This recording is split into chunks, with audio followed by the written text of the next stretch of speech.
Καλημέρα. Σας ευχαριστούμε πάρα πολύ που είστε σήμερα εδώ στο 4ο Kefalonia Wine Hub του Συνδέσμου Οινοποιών Κεφαλονιάς. Είναι η 4η χρονιά που κάνουμε αυτή την εκδήλωση, η οποία αφορά θέματα επίκαιρα για την αμπελουργία και την εινολογία. Εδώ φιλοξενούμαστε στο Λειψυδρία. Ευχαριστούμε τον Δήμο Λειψυδρίου, Δήμο Αποστολείο, την Περιφέρεια και το Επιμελητήριο. Φέτος, το θέμα που μας απασχολεί είναι αυτό της Λειψυδρίας. Είναι ένα σημαντικό θέμα, όπως γνωρίζετε πολύ καλύτερα από εμένα οι περισσότεροι που είσαστε εδώ, που δουλεύετε με το αμπέλι. Και για τον σκοπό αυτό έχουμε καλέσει κάποιους ανθρώπους ειδικούς από το εξωτερικό, οι οποίοι μπορούν να μοιραστούν τις γνώσεις τους με εμάς και έτσι και εμείς να κερδίσουμε κάτι από αυτό. Συγκεκριμένα θα ξεκινήσουμε την ημερίδα σήμερα με τον κύριο Αργύριο Γεράκη, Ακαδημαϊκός Υπότροφος Τμήματος Επιστήμης και Τεχνολογίας Τροφίμων στο Ιονίου Πανεπιστημίο. Θα ακολουθήσουν ο Mauro Sirvent, ο Διευθυντής Αμπελουργίας ενός από τα μεγαλύτερα εινοποιεία στον κόσμο, το Família Torres, μαζί με τον Martí Roig, εινολόγος του Família Torres. Θα ακολουθήσει ο εινοποιός Itay Lahat από το Ισραήλ και ο Στέργιος Γιάννος γεωπόνος. Οπότε, έχουμε ένα πλέκτο ανθρώπων από το εξωτερικό, αλλά και από την Ελλάδα, ώστε να καλύψουμε το θέμα όσο καλύτερα γίνεται. Επίσης, θα παρουσιαστεί ένα βίντεο στο οποίο μιλάνε, κάνουν μικρά statements Έλληνες, όχι μόνο Έλληνες, Έλληνες, Κύπροι και Ισπανοί αμπελουργοί, εινοποιοί ή καθηγητές. Πιστεύουμε ότι τουλάχιστον έχουμε προσπαθήσει να καλύψουμε το θέμα όσο καλύτερα γίνεται.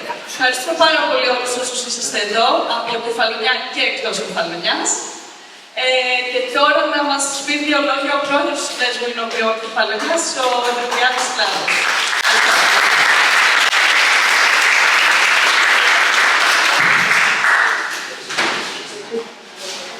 Καλή σας ημέρα. Εκπροσωπώ τον Σύνδεσμο Οινοποιών Κεφαλονιάς. Είναι η δεύτερη χρονιά φέτος. Ολοκληρώνουμε λοιπόν έτσι τον κύκλο των εργασιών μας με αυτή την εκδήλωση, που έχει μια ειδική βαρύτητα γιατί έχει να κάνει με τη διαχείριση του νερού στην αμπελοκαλλιέργεια, σε αυτές πραγματικά τις καινούργιες συνθήκες που έχουμε προκύψει τα τελευταία χρόνια. Να σας πω για το σύνδεσμό μας ότι αποτελείται από 6 εινοποιεία και σκοπό μας είναι η προάσπιση των συμφερόντων της αμπελουργίας αλλά και της εινοποιίας στην Κεφαλονιά. Θεωρούμε ότι είναι μια εξαιρετικά καλή περίοδος αυτή για την Κεφαλονιά. Έχει ήδη δημιουργηθεί όλη εκείνη η μαγιά τα προηγούμενα χρόνια για να μπορέσουμε να βγούμε προς τα έξω στο κοινικό γίγνεσθε της Ελλάδας, τόσο της Ελλάδας, αλλά και του εξωτερικού. Σας ευχαριστώ ιδιαίτερα για την παρουσία σας σήμερα και εύχομαι να είναι επικοδομητικά και ωραία αυτά τα οποία θα ακούσουμε από τους εξαιρετικούς καλεσμένους μας. Και πάλι σας ευχαριστώ.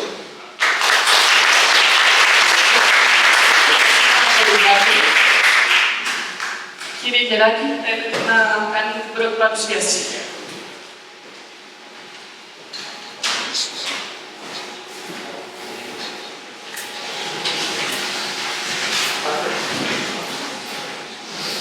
Καλημέρα για μένα.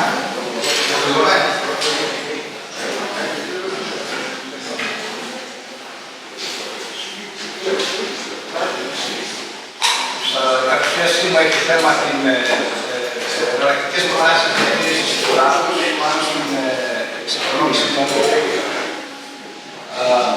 Το περιεχόμενο είναι, καταρχήν το σκοπό που είναι αυτή η παρουσίαση, κάποια δεδομένα για τη κλιματική αλλαγή. Θα παρουσιάσω εντάχει το έργο αμπελώνες Κεφαλονιάς. Μερικά πράγματα από την εξέλιξη βιογραφία όσον αφορά το θέμα μας, τη μέθοδο που ακολουθήσαμε, τα κύρια αποτελέσματα για τη συζήτηση, καθώς και τι συμπεράσματα αν μπορούμε να κάνουμε. Να κάνουμε ένα μικρό stop για να τα πούμε λίγο στα αγγλικά για τους καλεσμένους μας. Δεν θα μεταφράσουμε ολόκληρη την παρουσίαση δίκτυα, αλλά λίγα πράγματα briefly για το τι συζητάμε. So for our English speakers, Mr. Αργύριος Γεράκης, professor at the Ionian University, will speak about Kefalonia, specifically in water shortage, and he will present the project they did with the Ionian University and the Rebola Cooperative, and a few other organizations and universities from Greece as well. Ο σκοπός της παρουσίασής μου είναι να δούμε αν μπορούμε να βρούμε κάποια συσχέτιση μεταξύ της διαχείρισης του εδάφους και της εξοικονόμησης εδαφικού νερού. Αυτή είναι η οροπέδια των ομαδών, είναι το κέντρο της αγροτικής ζώνης της Ροπόλας, η οποία όμως εκτείνεται πολύ παραπέρα, προς τα αριστερά μέχρι τα Λακάτα και προς τα δεξιά μέχρι τα Δινάτα. Συνδυάζει βουνό και θάλασσα, γι' αυτό και ο συνδυασμός λέγεται Αργύριος Γη, έτσι από το βουνό και θάλασσα. Και μεγάλο μέρος της ζώνης είναι στους πρόποδες του Ένου και του Δουβίου. Μερικά στοιχεία για την κλιματική αλλαγή στην Κεφαλονιά. Είχαμε καύσονες κατά τα πρόσφατα έτη 12, 19, 21, 23 και 24 καταστροφικούς καύσονες στη ζώνη. Με τα αποτελέσματα του Δέλτα. Διαφορετική αύξηση της θερμοκρασίας από τότε που έχουμε δεδομένα από το 19 μέχρι το 24 παρατηρείται μια διαρκής κατά μέσον όρο αύξηση της θερμοκρασίας. Η γραμμή της τάσης δηλαδή είναι αμελητή. Σχεδόν 2 βαθμούς άνω της θερμοκρασίας από το 19, 1,8 βαθμούς που είναι πάρα πολύ. Έχει ως αποτέλεσμα την προήμιση της ορίμανσης. Ειδικά αν δείτε κάτω τα μπλε σημάδια είναι η αρχή του τριγητού. Ενώ πριν από 20 χρόνια ξεκινούσαμε γύρω στις 24 Αυγούστου το τριγητό, πέρσι ήταν κάπου 10 Αυγούστου, 2 εβδομάδες πριν προήμιση. Ενώ και αυτό σημαίνει για την ποιότητα των ψαριών και των παραγόμενων μήνων. Μείωση της τροφότητας. Ο μέσος όρος από το 18 μέχρι το 23 ήταν περίπου 1000 χιλιοστά βροχής, ένα μέτρο βροχής το χρόνο, κατά την αμερολική περίοδο. Αμερολική περίοδο ορίζουμε από Σεπτέμβριο μέχρι Αύγουστο. Όταν το έδαφος δεν διαταράσσεται από την καλλιέργεια, οι μακροπόροι του εδάφους παραμένουν ανοιχτοί και διευκολύνουν την διήθηση του νερού προς τα κάτω. Έχει βρεθεί ότι η εδαφοκάλυψη σε συνδυασμό με τη μειωμένη εδαφοκατεργασία μπορεί να αυξήσει τη διήθηση του νερού κατά 30-45%. Αυτά λένε οι ξένες πηγές. Εμείς έπρεπε να τα επαληθεύσουμε τώρα αυτά για τις τοπικές συνθήκες. Αυτό είναι το έδαφος το οποίο είναι γυμνό, ακάλυπτο, έτσι. Προσκρούν πάνω στις σταγόνες της βροχής και αν είναι διαρκυλώδες, αυτό που γίνεται, οι σταγόνες της βροχής χτυπάνε πάνω με δύναμη και διασπείρουν την άργυλο, όπως λέμε. Και σχηματίζει μια κρούστα. Αυτή η κρούστα εμποδίζει τη διήθηση του νερού. Και όταν ξεραθεί, σχηματίζονται και αυτές οι σχισμές, οι σκαροπεδάτες στα Λειψυδρία.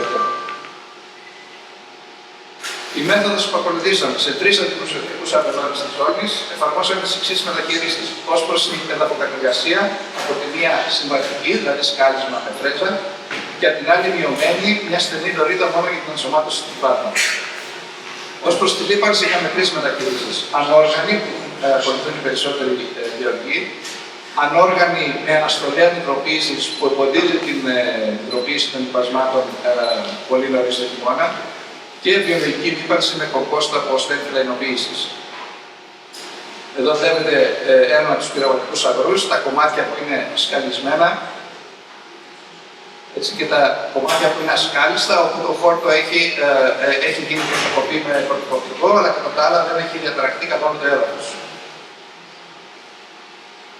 Αυτή είναι η μειωμένη εδαφοκαλλιεργασία, δηλαδή σκαλίζουμε μια στενή λωρίδα δίπλα στα πρέμνα, ίσα-ίσα για να ενσωματώσουμε τα λοιπάσματα.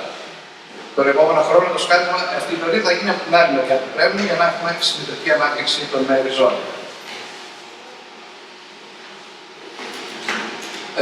Από αέρος φαίνεται πως κατανέμουμε τις μεταχειρήσεις. Βλέπετε σήμερα να αμπελώνω στα βραγιάτα.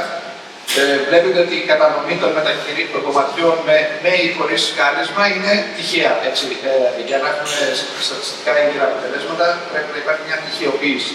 Οπότε κατανέμουμε τα κομμάτια με σκάλισμα και χωρίς σκάλισμα τυχαία στην έκταση του αμπελώνου. Παρομοίως ο πειραματικός αμπελώνας στον αηλιά, έχει τις χλωρίδες με και χωρίς σκάλισμα. Και στη Λανού, επίσης παρόμοιο τυχεοποιημένο σχέδιο, τυχεοποιημένο πειραματικό σχέδιο. Το 2023, την πρώτη χρονιά που θα πάσαμε τις μεταχειρήσεις, η εδαφική υγρασία μετρήθηκε με τη σταθμική μέθοδο. Πολύ απλά λόγια, παίρνουμε ένα δείγμα εδάφους, το ζυγίζουμε το βάρος του, μετά το βάζουμε στο φούρνο να ξηραθεί, να χάσει όλο το νερό και το ξαναζυγίζουμε αφού ξηραθεί και από τη διαφορά στο βάρος βρίσκουμε πόση υγρασία περιείχε. Εδώ παίρνουμε τα δείγματα για την εδαφική υγρασία και για άλλες αναλύσεις. Επιπρόσθετα, το 2024 καταστήσαμε μια νέα μέθοδο και καταστήσαμε κάτι σωλήνες στο έδαφος για να μετράμε την υγρασία λίγο πιο βαθιά, μέσα στα 40 εκατοστά, με τη μέθοδο ανακλασιμετρίας πεδίου συχνοτήτων. Αυτή είναι μια μέθοδος που στηρίζεται στη μεταβολή της διελεκτρικής σταθεράς του εδάφους ανάλογα με την υγρασία. Δεν θα πω στις τεχνικές λεπτομέρειες, απλά θα σας δείξω το όργανο, το προσπέκτους της εταιρείας. Είναι αυτός ο αισθητήρας που μπαίνει μέσα στη σωλήνα, παράγει ηλεκτρομαγνητικά πεδία κατά το βάθος, τα οποία σχετίζονται με την ηλεκτρικότητα στη υγρασία. Εδώ είναι οι σωλήνες. Οι τρεις πάνω είναι οι εργοστασιακοί σωλήνες, αλλά επειδή δεν είχαμε πολλά χρήματα, αναγκάστηκα να αυτοσχεδιάσω με πατέντα και έφτιαξα σωλήνες με ελαστική απόβατα και κόλλα, οι οποίοι δούλεψαν αρκετά καλά και αυτοί. Καταρχήν ανοίγουμε μια τρύπα στο χωράφι με το πάνω, μέχρι τα 40 εκατοστά. Στη συνέχεια καρφώνουμε μέσα από τη σωλήνα, αν χρειαστεί το βοηθάμε με ένα μυστικό σφυράκι. Αριστερά ο συνεργάτης κρατάει τον αισθητήρα που θα μπει μέσα στη σωλήνα, στο ένα χέρι, το μακρύ εργαλείο, και στο άλλο κρατάει το καταγραφικό που δείχνει την υγρασία. Αφού λοιπόν εισχωρήσει ο αισθητήρας μέσα στη σωλήνα του εδάφους, έφυγε μέσα στο έδαφος, το καταγραφικό να δίνει την υγρασία. Αποτελέσματα του 23 είναι μόνο με τη σταθμική μέθοδο. Εδώ είναι, αυτές οι στήλες είναι η υγρασία σε κάθε μεταχείριση. Οι συμπαγείς στήλες είναι με μειωμένη εδαφική το reduced yield, και αυτές με το τρακτηρωτό σχέδιο είναι με το σκάλισμα, όπου έχει περάσει η φρέζα. Η δοκή που βλέπετε πάνω στις στήλες, που είναι σαν κεφαλαίο ιότα, αυτά είναι τα διαστήματα εμπιστοσύνης ή σφάλματα. Δεν ξέρω αν έχετε προσέξει, όταν με δημοσκόπηση τηλεόραση μιλάμε για δημοσκοπήσεις και λένε πρόθεση ψήφου για αυτό το κόμμα είναι 17%, στατιστικό σφάλμα 3%. Τι σημαίνει αυτό? Δεν σημαίνει σφάλμα, δεν σημαίνει ότι έκανα κάτι λάθος. Απλά είναι ένα μέτρο της βεβαιότητας ή αβεβαιότητας που έχουμε για τα αποτελέσματα. Όταν αυτά οι δοκοί διαφέρουν κατά την κατακόρυφη διάσταση, κατά κατακόρυφη έννοια, σημαίνει ότι έχουμε στατιστική διαφορά. Έχουμε μεγάλη βεβαιότητα ότι οι διαφορές που παρατηρούμε είναι όντως πραγματικές και όχι τυχαίες. Εδώ δεν βλέπουμε αυτό το πράγμα. Βλέπουμε ότι υπάρχει επικάλυψη αυτών των δοκών, άρα δεν μπορούμε να πούμε με τα βεβαιότητες ότι έχουμε στατιστικο-σημαντικές διαφορές. Αυτό είναι στον αηλιά κατά την άνθηση του 23. Κατά τον τρίγο έχει πέσει πάρα πολύ υγρασία, είναι κάτω από 5% κατόγκων. Πάντου είναι περίπου ίδιες όλες τις μεταχειρήσεις. Αυτά τα περνάμε λίγο γρήγορα γιατί δεν μας δείχνουν στατιστικο-σημαντικές διαφορές, ή ελάχιστες. Στη Λανού κατά την άνθηση, στη Λανού κατά τον τρίγο, παρατηρούμε τη μεγάλη πτώση της υγρασίας, αλλά μεταξύ τους μεταχειρήσεις δεν είναι πολύ διαφορά. Στα φρακάτα κατά την άνθηση, παρομοίως, φρακάτα κατά τον τρίγο, τον Αύγουστο, σχεδόν καθόλου διαφορές. Αποτελέσματα του 24 είναι και με σταθμική μέθοδο και με τη μέθοδο των ακτασιμετρίας συχνοτήτων. Για πρώτη φορά, όπως είπα, υλοποιήθηκε το 24 και η μέτρηση της υγρασίας σε βάθος μέχρι 40 εκατοστά με τη μέθοδο ακτασιμετρίας διορίου συχνοτήτων. Όμως, διαπιστώσαμε ότι δεν λειτουργήσε καθόλου καλά στα πετρόδια εδάφια που είχαμε στην Λανού και στα φρακάτα.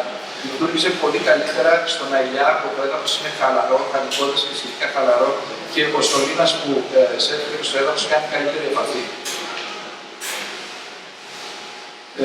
Αηλιάς με τη σταθμική μέθοδο κατά την άνθηση, δεν βλέπουμε καμία διαφορά. Κατά την το τρίγο επίσης. Αυτές οι λογικοί είναι πολύ μεγάλες, οπότε δεν ξεχωρίζουν κατά οικογένεια. Εδώ όμως βλέπουμε με τους σωλήνους της υγρασίας με το βάθος, έτσι είναι σε χιλιοστά, από 0 έως 450 χιλιοστά βάθος, και την υγρασία. Στον αηλιά είναι κατά τον τρίγο, 24 Αυγούστου.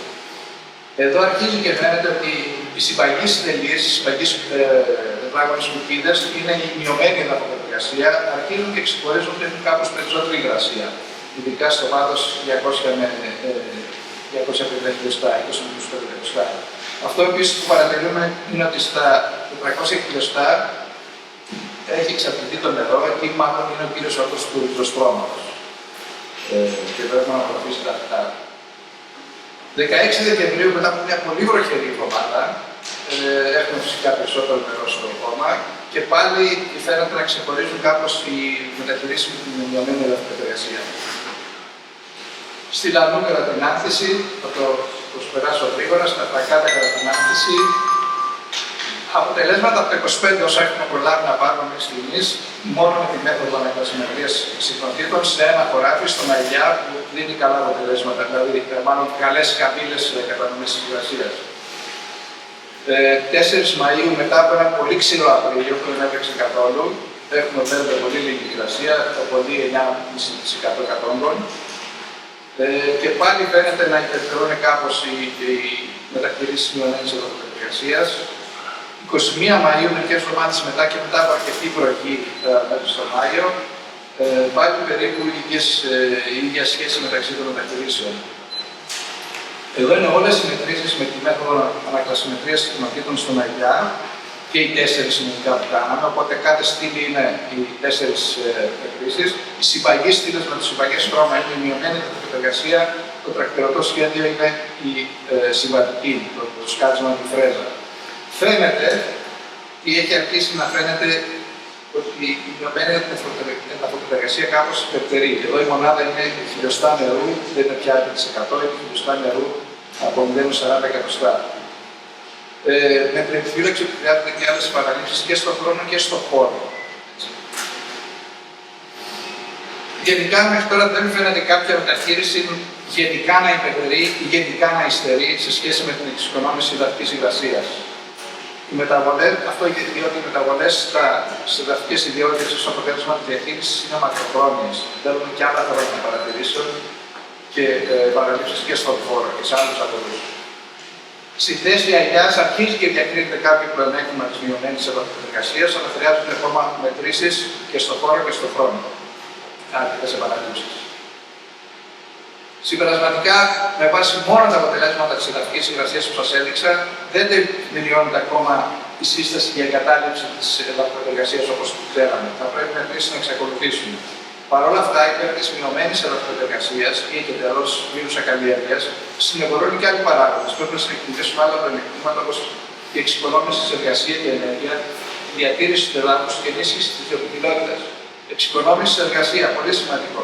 Φέτος που είχαμε σχετικά βροχερό χειμώνα και φούτωσαν τα κόρτα και οι αμπελώνες, για να τα σκαλίσουμε, δεν σκαλίζονταν. Η αμπελώνες που πλέκεται γύρω από τη φρέζα σαν καλώδια. Πρώτα πρέπει να γίνει η τροποκοπή και μετά το σκάλισμα. Αν είναι όπως να κάνουμε τη τροποκοπή, μετά γιατί χρειάζεται το σκάλισμα. Και η διατήρηση του εδάφους, εδώ βλέπετε ένα αμπέλι με αφιτημένο στα κομμάτια, φαίνονται τα μικρά κλίματα. Φυτεύτηκε τον Ιούνιο, καταστάθηκε, τον επόμενο χειμώνα έπεσαν καταρακτώδεις βροχές, το έδαφος ήταν γυμνό και παρέσυρε το χώμα. Αυτή είναι η λεγόμενη χαραδρωτική διάβρωση. Φτιάχνει χαράδρες, αυτό το χώμα που κάνει δεν θα επιστρέψει ποτέ. Και από πάνω προς τα κάτω, το ίδιο φαινόμενο της χαραδρωτικής διάβρωσης. Χάνεται το έδαφος για πάντα. Ο παραγωγός της επόμενης χρονιάς ακολούθησε μια πιο συντηρητική τακτική, άρχισε να εφαρμόζει φωτοκοπή χωρίς ανάδοση αναμόχλησης του εδάφους. Γύρω από τα φρένα, έτσι καθαρίζει τα θυμάρια εδώ. Αυτό είναι υποκείμενα, δεν έχει σημασία, θα εμβολιαστεί.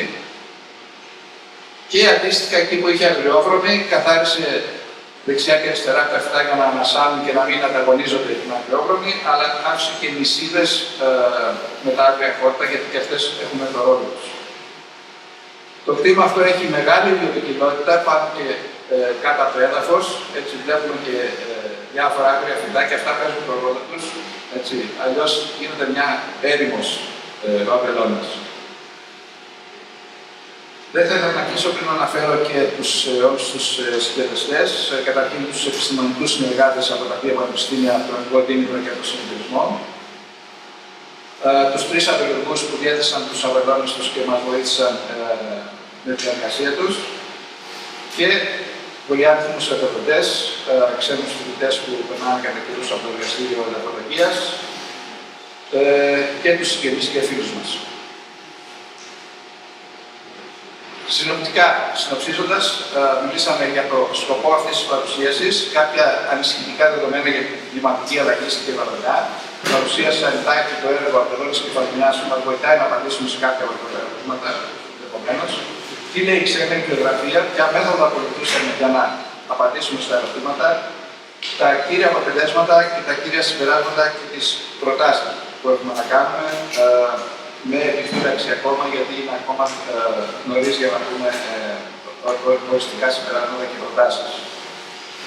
Γεγονός είναι ότι το έδαφος παραμένει ένας από τους πολυτιμότερους και αναντικατάστατους πόρους. Ο Τόμας Τζέφερσον, ο πρόεδρος των ΗΠΑ, είπε ότι ναι, μεν ο γεωργός έχει το δικαίωμα της ιδιοκτησίας του, στην γη του, στην πραγματικότητα η γη ανήκει σε όλη την ανθρωπότητα, καθότι ο πολιτισμός ο ίδιος βασίζεται πάνω στο έδαφος. Σας ευχαριστώ πολύ για την προσοχή σας.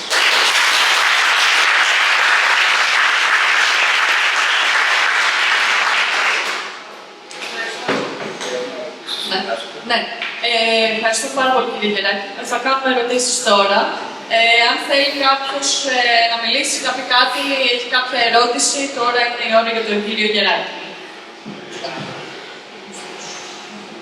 Όποιος θέλει, σηκώνει χέρι για το μικρόφωνο. Ναι.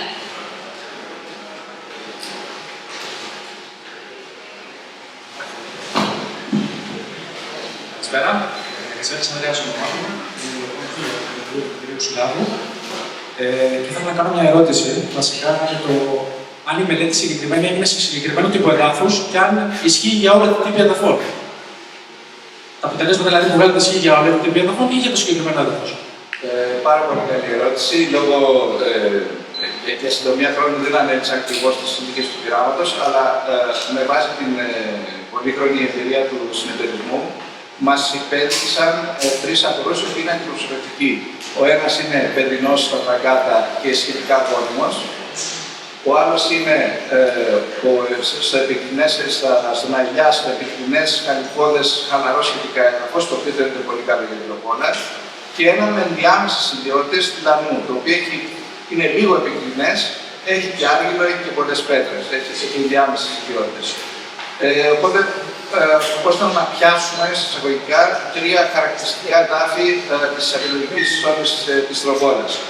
Τελικά τα καλύτερα αποτελέσματα τα πήραμε από τον Αγιά, όχι γιατί είναι καλύτερο το φώμα μας ακόμα, αλλά γιατί λόγω της φύσης του είναι σχετικά χαλαρό, δεν είναι τόσο συνεκτικό και τόσο πετρόδες, είχε καλύτερη επαφή σωλήνας. Αλλά έδειξε και τα αποτελέσματα κατά από τους άλλους δύο. Ευχαριστώ πολύ. Κάποια άλλη ερώτηση? Από ό,τι βλέπω είμαστε εντάξει με την Γεράκη, σας ευχαριστούμε πολύ.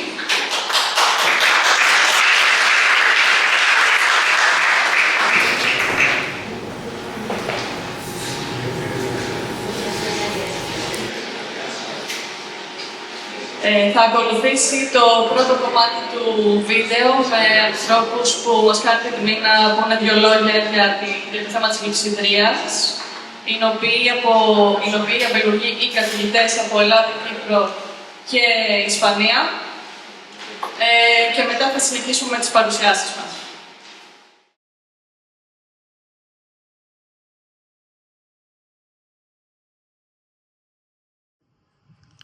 Είμαι ο Γεροβασιλείου, γεωπόνος συνολόγος, ιδιοκτήτης του κτήματος Γεροβασιλείου. Στην περιοχή μας, τα τελευταία χρόνια παρατηρούμε μια σταθερή πτώση βροχοπτώσεων, περίπου 550 με 600 mm ετησίως, αλλά παρατηρούμε ότι η περιοδικότητα των βροχοπτώσεων έχει αλλάξει τελείως. Έχουμε απότομες και δυνατές βροχές, κυρίως το χειμώνα, και μεγάλη ξηρική περίοδο το καλοκαίρι που επιβαρύνει πάρα πολύ τα φυτά με στρες λόγω ξηρασίας. Έχουμε παρατηρήσει, επειδή ο αμπελώνας μας εδώ και 50 χρόνια, το 50% έχει φυτευτεί χωρίς πότισμα, αυτά τα φυτά που φυτεύτηκαν χωρίς άρδευση είναι πιο ανθεκτικά από τα φυτά που έχουν φυτευτεί με άρδευση. Άρα ένας τρόπος για να αποφύγουμε το πρόβλημα της ξηρασίας είναι να φυτεύουμε φυτά χωρίς άρδευση. Ένα δεύτερο πράγμα που έχουμε πετύχει είναι να έχουμε υπόγεια ύδατα και να αρδεύουμε τον αμπελώνα μας. Επειδή όμως παρατηρούμε τα τελευταία χρόνια ότι το επίπεδο των υδάτων νερό, η στάθμη πέφτει συνεχώς, έχουμε ελαττώσει την ποσότητα κάνοντας στάγδιν άρδευση και υπόγεια άρδευση. Και τρίτο είναι ότι αρχίζουμε να φυτεύουμε ελληνικές ποικιλίες ανθεκτικές σε ξηροθερμικές συνθήκες. Αντίθετα, ορισμένες ποικιλίες ευαίσθητες, όπως το μερλό, έχουμε σταματήσει να το φυτεύουμε και αλλάζουμε την ποικιλία αυτή με το λιμνιό, μια ελληνική ποικιλία πανάρχια, η οποία αντέχει σε ξηροθερμικές συνθήκες.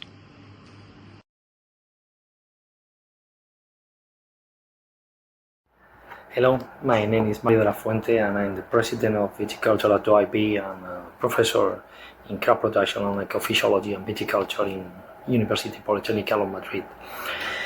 The water scarcity is leading to ever-increasing demand in society, and unfortunately, vineyards are not the first priority in summer water allocations.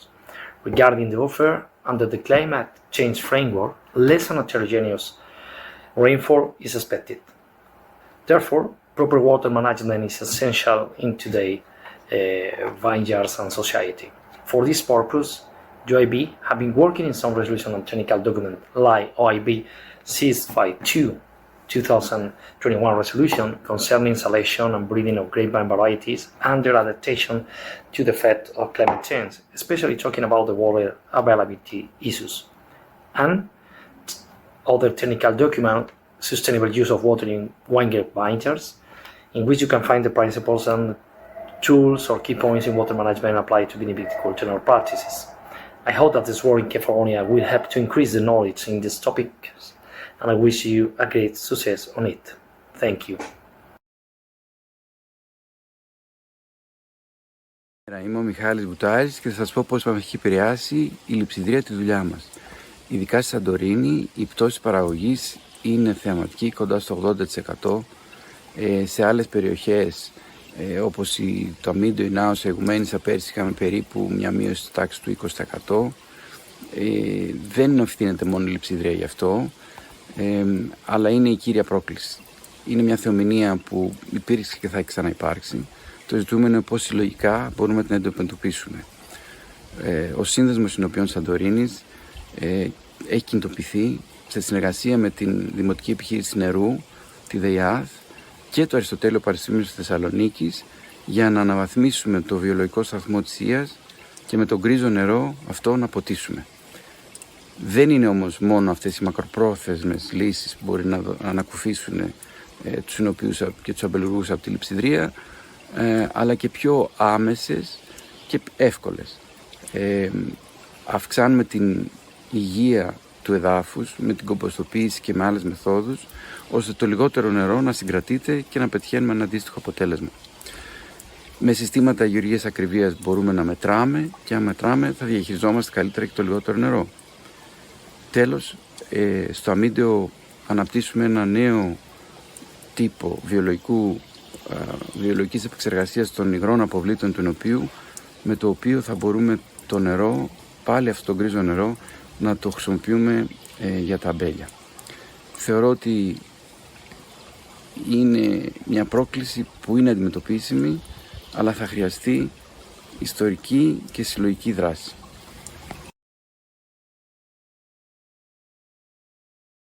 Βρισκόμαστε στον αμπελώνα που παράγουμε το κρασί αμφιθέατρο.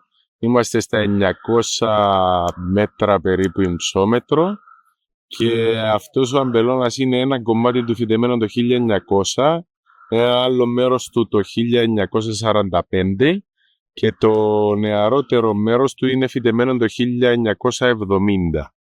Από αυτόν τον αμπελώνα η κύρια ποικιλία είναι το ξινιστέρι και μετά το μαύρο.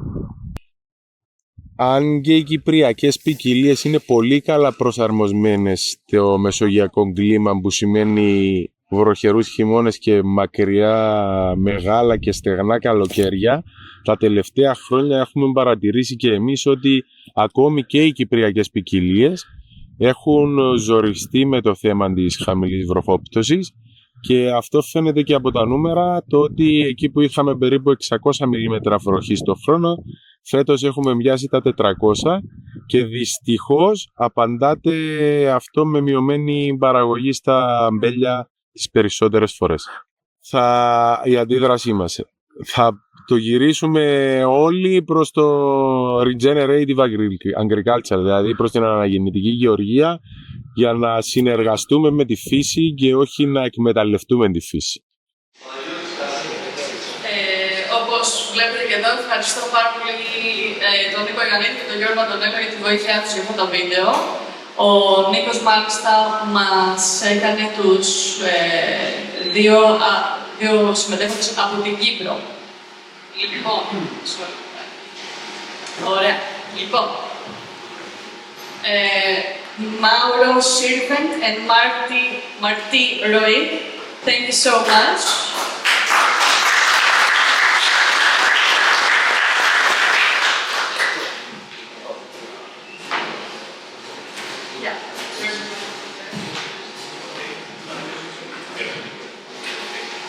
Thank you so much for coming all the way from Spain.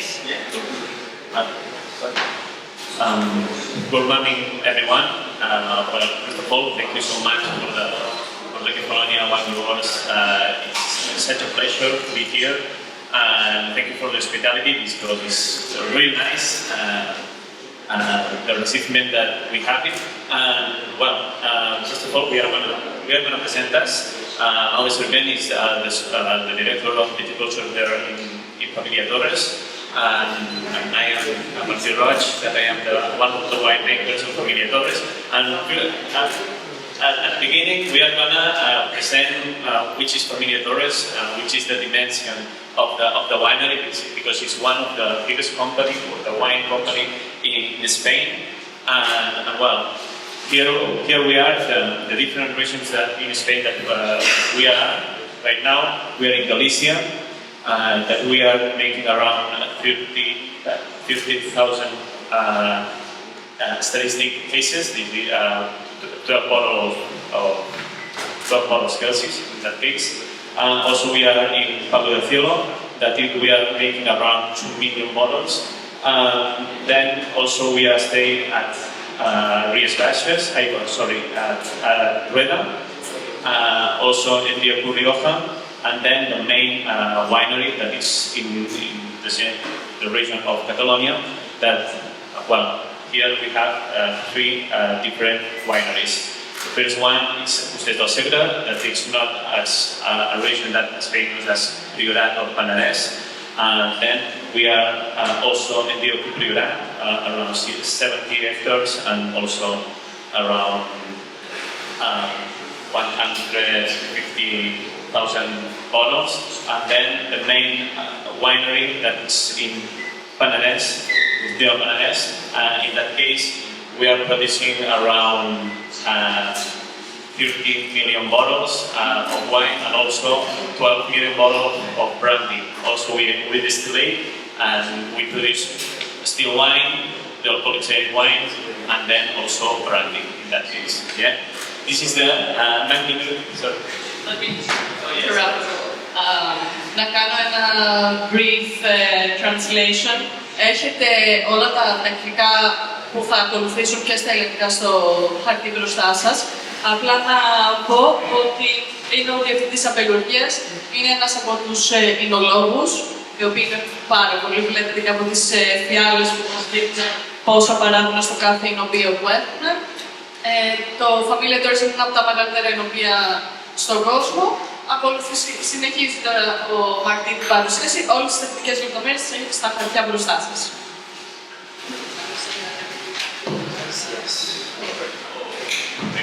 only another part of men. We are going to talk about irrigation, but to talk about irrigation, well, right now we are going to focus only in the Catalonia vineyards. In Catalonia, we are thinking about 1,000 hectares of vineyard, all in ecological vineyards. Okay, and not all the vineyards are in irrigation. Then Mauro is going to mention. This is only to the different organizations that we have in Família Torres. We are one of the most admired wines or wineries in the world during a lot of years, and also one of the main points that we are focusing on is for the sustainability. In 2008, we have focused and we have to be carbon zero in 2040. Right now, we are in the middle of the process. We reduce about 50% of the emissions of the CO2 respect of the 2008. Okay? And the closest commitment is to 2030, that maybe more or less the 60% of the emissions respect to 2008 is going to be reduced in our winery. What we are going to do it? Well, this is the different acts that we are having part. Also, we are talking with suppliers to reduce the carbonic footprint, also photovoltaic panels, self-consumption of energy, regenerative viticulture, irrigation, and also capture CO2 from the fermentation to use it before and then to separate tanks or whatever. To reuse the CO2 for the fermentation to other things and not to waste other CO2. Okay? These are different applications that we are doing right now, and we are going to talk about a little bit of different parts. Thank you and good morning, everybody. Yes, you can see here the points that today we are going to talk. But more focus in irrigation and also in the regenerative viticulture. That is a project that we started 2 years ago, and we want to explain to us which I work in Catalonia. Also, Martí, you want to talk about the ancestral varieties? Yes. Well, the ancestral varieties, it's a project that starts at 50 years, at 1986, okay? And that project is, you know that phylloxera affects a lot the vineyards in Spain, and a lot of traditional vineyards in our region disappears, okay? But we have a work to recuperate that type of varieties, and we ask for the evidence that if they know or they see a vine that they don't know what it is, maybe in the middle of the forest or maybe in the middle of a vineyard, please call us, and we are going to take the ADN of that variety and see if it's a non-registered variety. Okay? Right now, we operate around 60 varieties that are not registered, or we don't have ADN before of that variety. We grow up in our laboratory, and then we grow up also in experimental vineyards.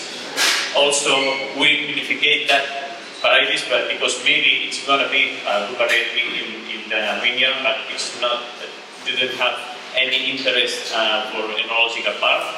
And we vinificate, and right now we have 6 varieties that we are planting around Catalonia. Some of that varieties also, we are looking that they have some resistance from the growth, from the dryness, and less consumption of water. 2 of that varieties are called Forcada and Muneu, okay, that we are planting in Penedès and are more adapted to the climate change. Okay? This is what we are doing right now in that project that is ancestral varieties. Okay, now we're going to talk a little bit about the situation in Catalonia, about the climate conditions. The last years, but most want to focus from 2020 until last year, because we have like really dry period with no rainfall, and as you can see with the dry summers and also with the heat events in different moments that really affect to us. So that's the way that we are really focused in that point, and we are working with different techniques to try to reduce the impact of the climate change. In the chart, it's only to know what's the total accumulated rainfalls in different years in Catalonia, in the Penedès area. Penedès area is close to the south of Barcelona. The historical data is like 500 millimeters more or less, and as you can see, 2021, 2022, and 2023, it goes really down, so it affects directly to us. Last year, it's quite strange, because of all the rainfall came at the end of the season, harvest period, and also at the end of the year, so it's a big amount that it helped us now for this harvest, but last year we suffered. Well, we know that we will have different problems with the climate change challenges. Now, one of them are in the vineyards, and others are in the process of winemaking. That we are losing the vigor of the vines. For example, that we need to adjust the pruning depending on the wood we have or we don't have. So every year is challenging, and we need to adjust and not work in a one way only. We need to think that we are readjusting things like every season. This chart is quite interesting because it's the target we have, the objective of production we have calculated before harvest in non-irrigated vines and irrigated vines. So it means in blue we have the real production, that it goes down. It's due to the effects of the heat wave or the peak temperatures, the increase of temperatures we had last year.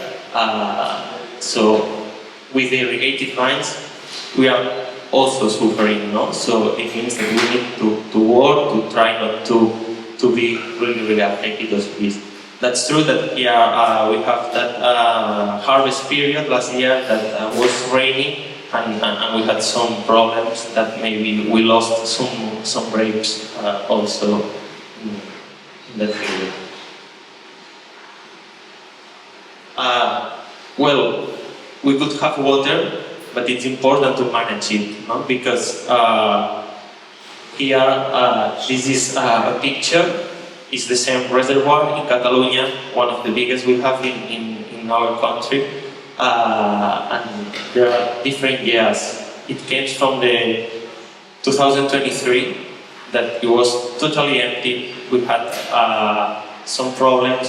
We couldn't irrigate our vines because there was not water for irrigation. There you have that chart, the medium, and the 2023 was close to the zero. So yeah, we will have water, but we can't have overconsumption of water, because we need to manage it, thinking in the following years and how we will reduce the use of water. So what are we doing to try to save water and to keep the water in our states? So we are located in different areas in Catalonia and working in different projects. There are some states that you will see that are irrigated with wines that came from wells, others from canals, from that reservoirs. But we're trying to automatize as much as we can the irrigation system, try to save water, to detect in what moments we are losing water, to avoid it, no, and to stop that loss. Also, we are creating that ponds to store the water for the next season, no, if we can. So we put it there and we have it for the following season. And also we try to work with the public drip irrigation. That it's interesting because we are saving between the 20-30% of the water compared to the traditional drip irrigation. Here it's our management of irrigation that it changes depending on the period of vegetation period of the plant.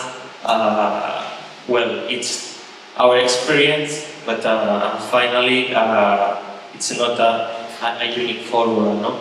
But there are periods that are quite important not to have stress for the plants because it's necessary in the flowering and also in the veraison period that the plants, the vines work well and can have we use the water to improve the feeling and to have no stress. And also the precise berry, it depends, is a moment where we play to make some stress depending on the objective, final objective of that grade, no?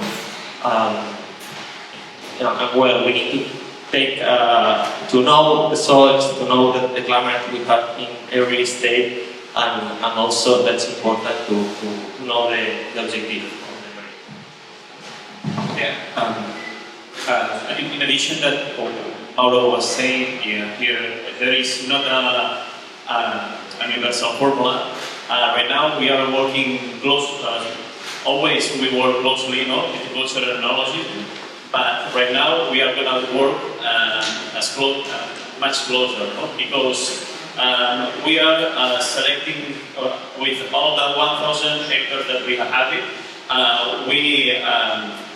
We select the parts of the plots that we go for each wines. No, we have wines that we produce more volume, and there are wines that we produce super high quality. Okay, but the management of the vineyard is going to be different for the irrigation, for the fertilization, for the pruning, for everything. Okay, and right now we are selecting the plots that goes for each wine.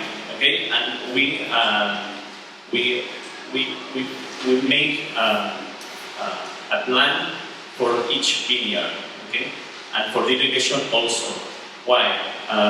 If it's a high volume wine, we are going to make maybe an irrigation that to produce a little bit more, and if the stressful of the plant is going to be less, the wines are going to be less phenolical wines, more fresh fruiting, softer, more acidity, okay, and maybe more drinkable for white or rosé or young white wines or whatever, okay, also for red wines. But on the other hand, if we want to produce high quality wines, we only want to make and support irrigation to make a little stressful for the plant, to concentrate more phenolical part, to concentrate more the color, to concentrate more the flavors, and makes that type of wines. What is the thing? In that last years, the load was super heavy, and the high quality wines has super heterogeneous for the different vintages, and sometimes we don't hear the quality of doing for that type of wines, of the high quality. With irrigation, we can make it more homogeneous and makes more to stabilization of the quality for each type of wine. That's all.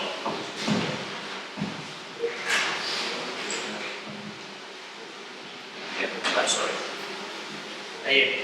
Here you can see a chart that it's came from our sensor that we check our irrigation system. No, we work at different depths. It depends on the soil. In that case, it's a 4 deep. And well, this is a chart that it came from the 2023. As I told you before, it was like a really dry period, and that reservoir was totally empty. No, so in that moment, we tried. Here we had water because there were no restrictions at that moment. So we decided to put as much water as we can to simulate a rainfall, a spring rainfall, not to rehydrate the plants after the winter. But well, we had the restrictions at the beginning of May. So from here more or less, and we said, okay, we don't know how many water we will have, so how we will manage it, no? We tried to survive with all that water we put. That's true that we were quite lucky that there were some rains that helped us, but as you can see, the red one is the 15 centimeters sensor, that it was the only one that goes up, but the other were in total stress, no? But well, we arrived until Verazon ripening moment, and we had water, and we put for mobilize to start to make it better the ripening, and we had a good production, a good quality year, but the last year in 2024 was totally different. So as I told you before, you need to adjust it and to know how to manage in the different periods. Well, here it's a new project that we did last year at the new irrigation systems in Mas La Plana, in the main estate of Família Torres in Penedès. Penedès area, it's maybe one of the areas that have suffered more during the last years. So that's why we decided to put some hectares in irrigation, and also we try to put the varied irrigation always that we can. It depends also on the soils and the water quality, but we try to do it. In the new plantations, we put the aerial irrigation, but at the year 3-4 we put it underground. This is a project quite interesting, because the water we use came from our wastewater plant that we have in our cellar. So it means that we are doing the second cycle of water for taking profit in our vineyards. The main problem, or the point that we studied a lot, was the water quality, and we checked that it was okay for irrigation, but we had the opportunity to mix that water that comes from the wastewater plant with the rainwater for the roof. So we have a pond that mainly the water comes from the wastewater treatment plant, but if the quality is going down, because it could be possible, so we can manage it with some rain water. This is a project that came from really long time ago, because in 2008 Família Torres, Catalonia had a really important drought, and they started to think how we will manage all the water cycle inside of the winery. In 2009, they built a potable water treatment plant. In 2011, they started collecting the water, or Família Torres started collecting the water from the roof, that we are collecting like 11,000 cubic meters. And in 2016, where there was no drought, we built the water recycling plant. That it's a project quite innovative in Spain. As you can see here,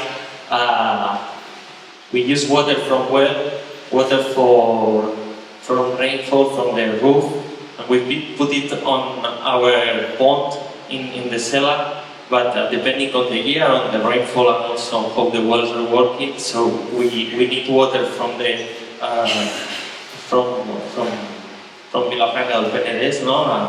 Quality water, and we treat all the water in that plant that I explained you before for using it on the cellar.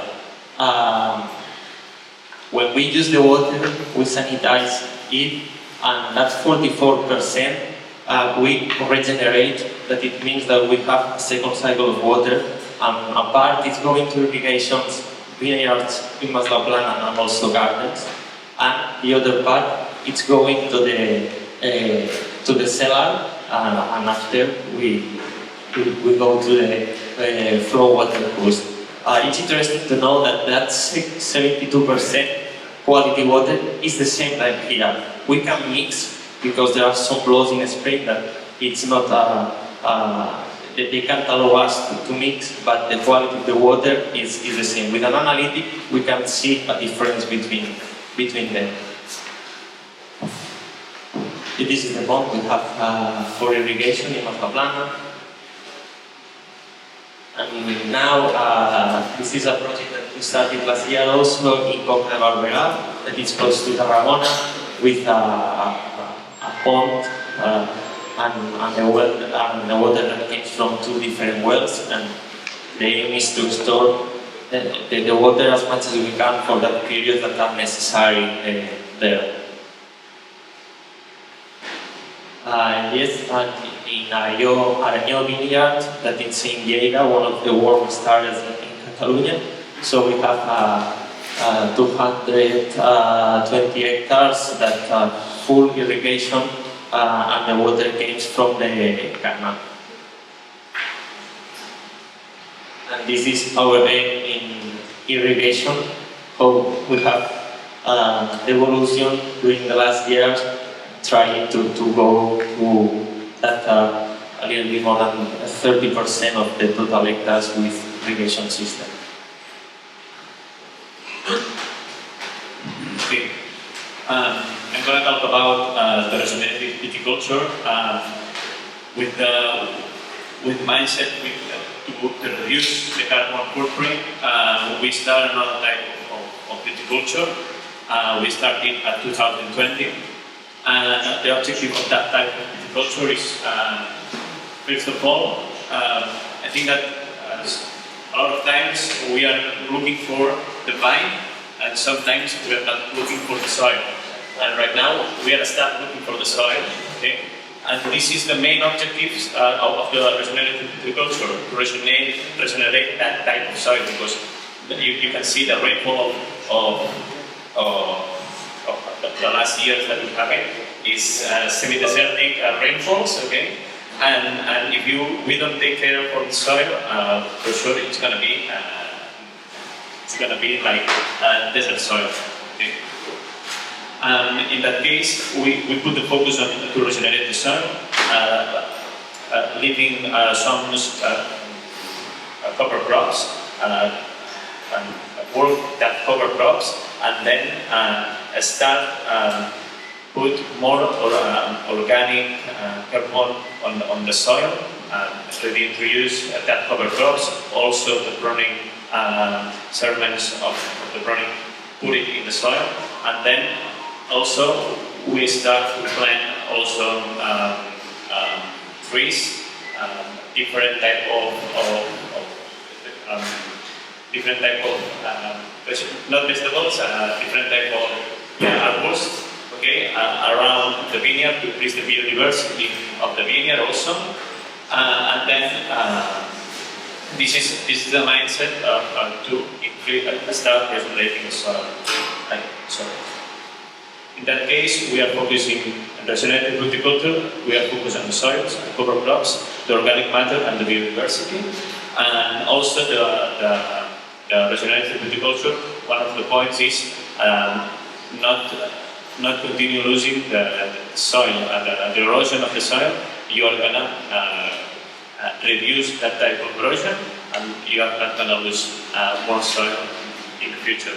What is the point of the regenerative viticulture? the results are not imminent. Okay, you have to wait a lot of years to start seeing results, because the soil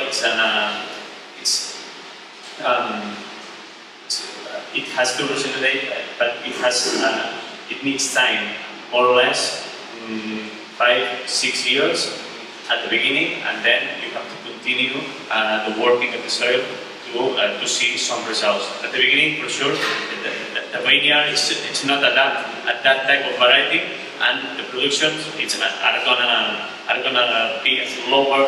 But let's see in the future, because right now we are not only working in regenerative viticulture until 2020. It's only 5 years, and we are gonna see if it's gonna be stable the production as conventional wine.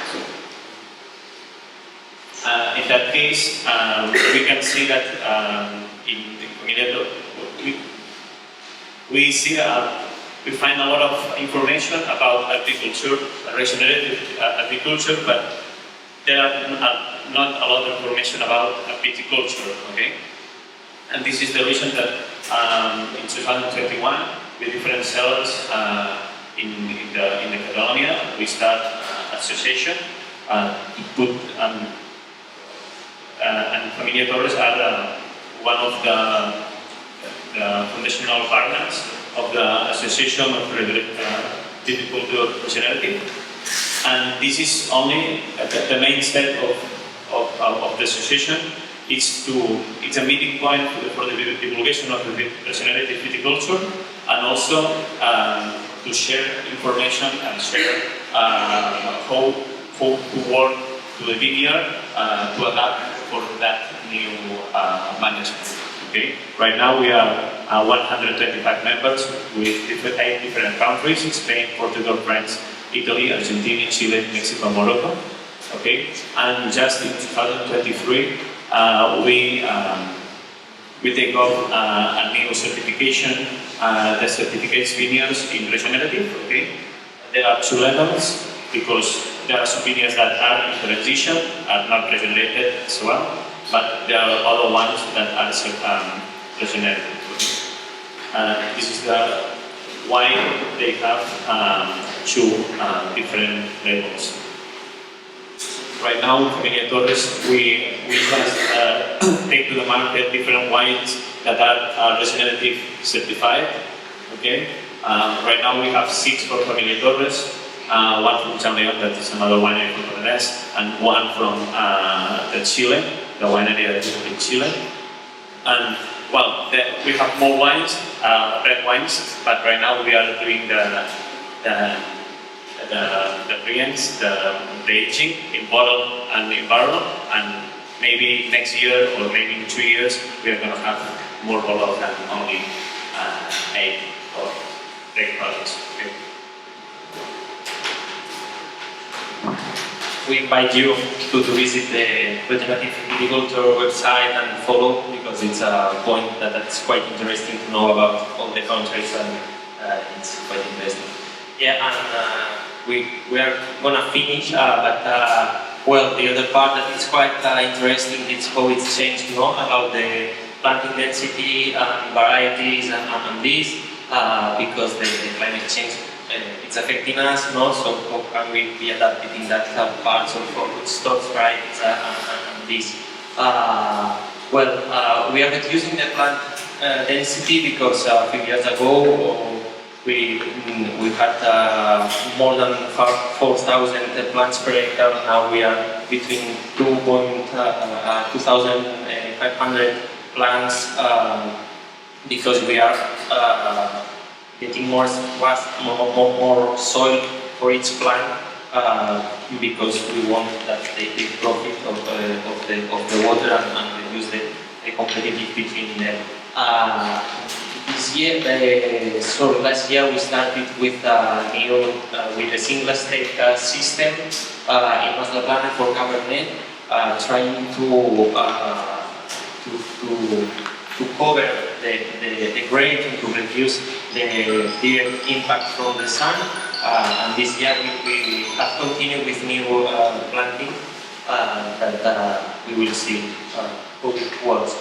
about the rootstocks. There are a lot in the market, but it's something that has changed also because we were really focused on limestone, but we had some of them that were not tolerant to the drought season or period. So now we are working with different rootstocks. The old ones, like Jerry, Mister, or Wilson, but also with new rootstocks that came from different nurseries in Europe.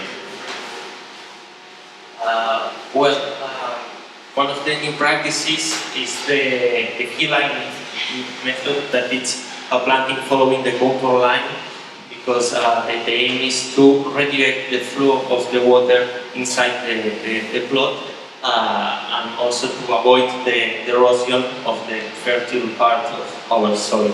So this is a plantation that we have done this year.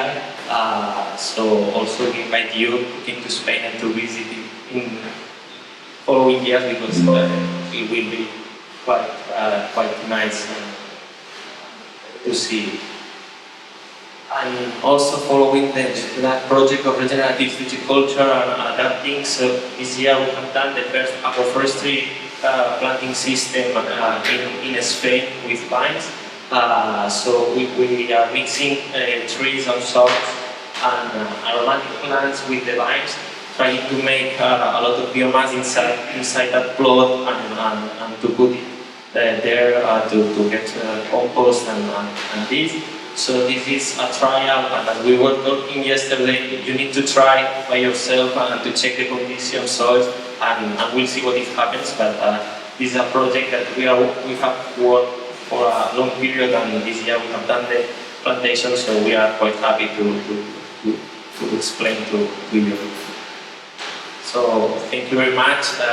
Hope it was interesting for you, and if you have any questions, we are here to answer. Thank you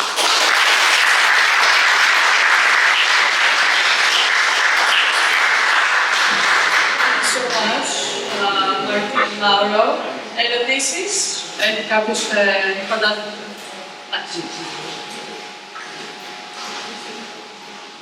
Hi, my name is Nico Mambrea. I have a question. You seem to be investing in a lot of techniques, a lot of methods.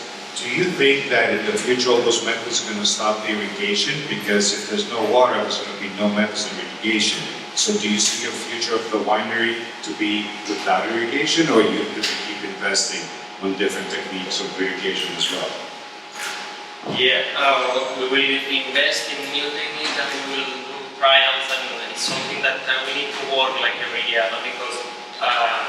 because the conditions we don't see it will go, no? But yeah, it's an important part that the company is investing. Yeah. So putting money, as you can see, last year we have done one of the biggest projects in irrigation system. So the company has that aim, and with the experience we have with the last 3-4 years in Catalonia, so we know that it's totally necessary. Thank you. Alia.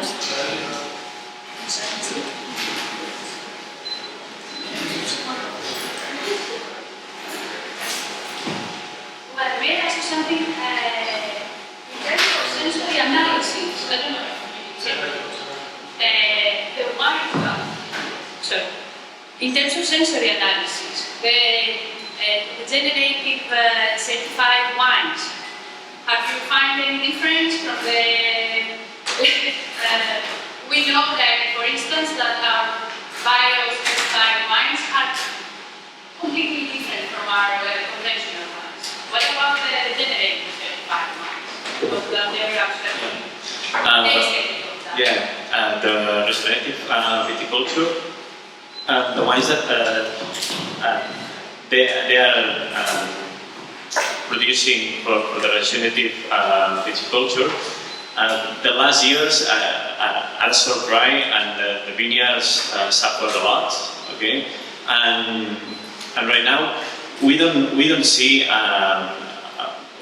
significant significant difference from conventional ecological wines that we produce or regenerative wines that we produce. Okay, there are a difference because at the beginning of the regenerative viticulture, the vine have competence about the grass that is in the middle of the line, but let's see in the future. But right now, the production it's less, maybe sometimes more concentrate. Okay, but the difference, organoleptic difference or qualitative difference, they are not. Are not significant for the quality that we want. Okay, this is the main point. We are winning about to regenerate the soil and the quality of the wines that we are producing of that vineyards is such good to use for the premium wines with no problem. Thank you. Next question. Hi, my name is Bazilos. I have noticed, well, it's quite obvious that I've done a lot of work and research on irrigation and systems, but what about non-irrigation vineyards? Do you feel that there is no future at all, no chance at all, or your company is also assessing ways that non-irrigation vineyards can be,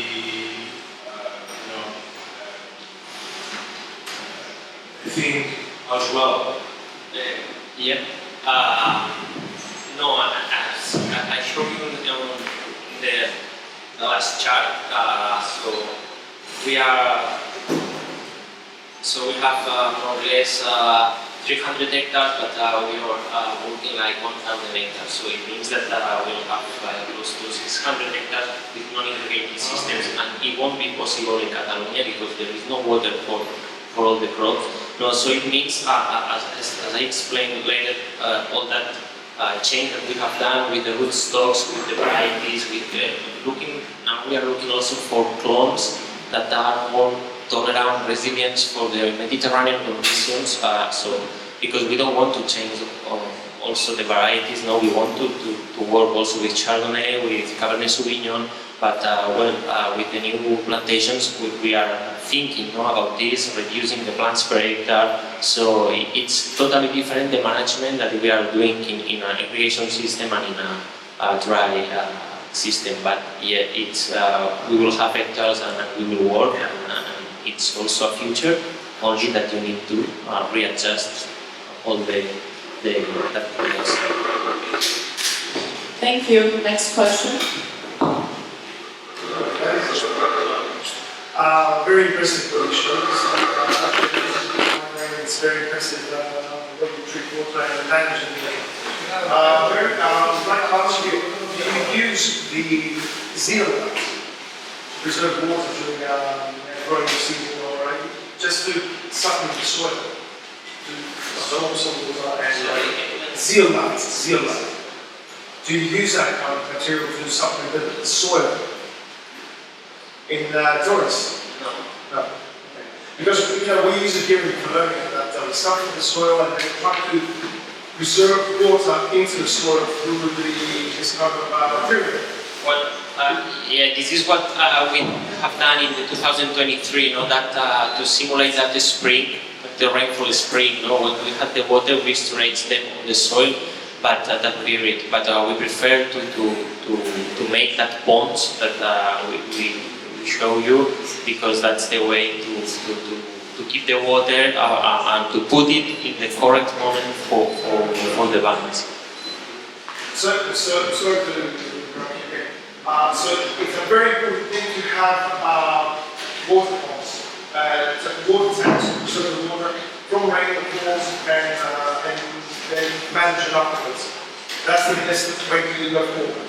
Yeah, it's important. So that's very important to know, because I think this the authorities need to take the three authorities have to give licenses or build these water tanks in this region, because I think we do. If we don't use that, I think we're going to lose a million in the next next few years? Because last year, for example, I think the crop was reduced at least 40% from drought. Okay. So the government has a different big reservoirs, as I show you in the picture. So that's the way. Thank you so much. One more question. My name is Yonίου Panepistimiou. Thank you for your presentation. Thank you for sharing knowledge and experience. It's really important for us to hear all these things. I want to ask you first if you have tested Greek varieties or other varieties from warm wine regions like Morocco, Canary Island, Lanzarote, for example. And I have a second question. If you could briefly give us 1-2 points about the situation in Torres, Chile, if the things are the same. When we talk about water.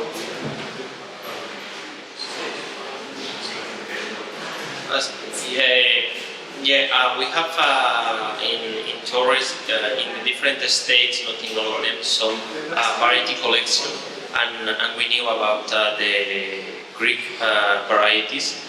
Yesterday we had a really intense course here about the varieties, but we know and we planted some lines in some states like Celtic or these ones. It's interesting, but as Martí explained to you, we were focused on that ancestral varieties in Catalonia, and we plant them in the different states to check what was the best climate, best soils, and now we are focused on that project that it came for a really long time, so it's quite interesting. And also, as I explained to you, now we are working with that new clones that are more adaptive because we want to work with Chardonnay, Grenache, and Cabernet, and this. I think that one of the reasons that we are focusing on the ancestral varieties that we recuperate from the region, it's only to give identity to the region, and we are looking also type of varieties that are more adapted to our region, and if we take from that region, it's going to be better for us. It's like yours, that here maybe at the beginning you have different type of varieties, but you focus on the varieties that are traditional from the Kefalonia island, and we're looking more or less to the same independence, but also we have Chardonnay and other type of varieties that are international recognized for the volume, and other ones to give some plus value for our vineyards and our products. Also, when you say to Chile, I think that they are working with the criollas varieties. I can't explain a lot because we are really focused on Catalonia, and it's enough. But they are working with that ancestral varieties from them. Thank you so much. For the irrigation in Chile, it's so different over there because they have the Andes, okay, they have a lot of storage water. Maybe the rainfall of the wineries in Curicó, okay, the rainfall in the year maybe it's not as high as other places, but they have a huge reservoir of water, and all the vineyards over there are irrigated. Okay, and they are also making some ecological wines, other ones not, but they are also doing regenerative viticulture, and one of the wines that they produce, they are certified as regenerative also. Thank you so much. Ευχαριστούμε πάρα πολύ, Mauro και Martí.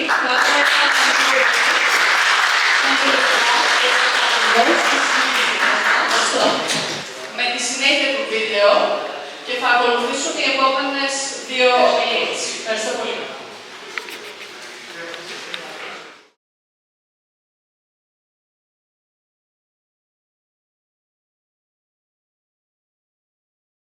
Βρισκόμαστε στο άνω διακοπτό της ορεινής Αιγιάλειας Και στα 12 χιλιόμετρα ανατολικά μας βρίσκεται ο μετεωρολογικός σταθμός του Δερβενίου Κορινθίας, στον οποίο καταγράφηκαν το 2023 ο δεύτερος χαμηλότερος αριθμός χιλιοστών βροχόπτωσης και το 2024 ο χαμηλότερος σε όλη την Ελλάδα.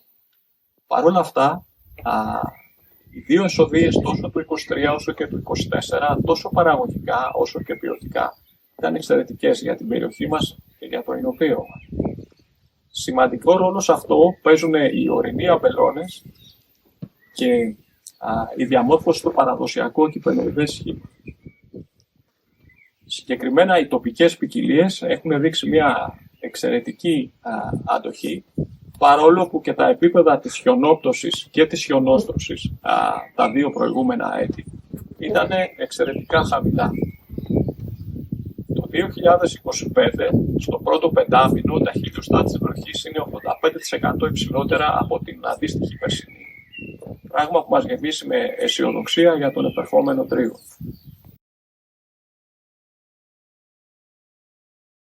Η λειψυδρία είναι σίγουρα ένα από τα σημαντικότερα προβλήματα που αντιμετωπίζουμε σήμερα και στις 3 αμπελουργικές ζώνες που δραστηριοποιούμαστε εμείς και επηρεάζει κάθε ζώνη σε διαφορετικό βαθμό.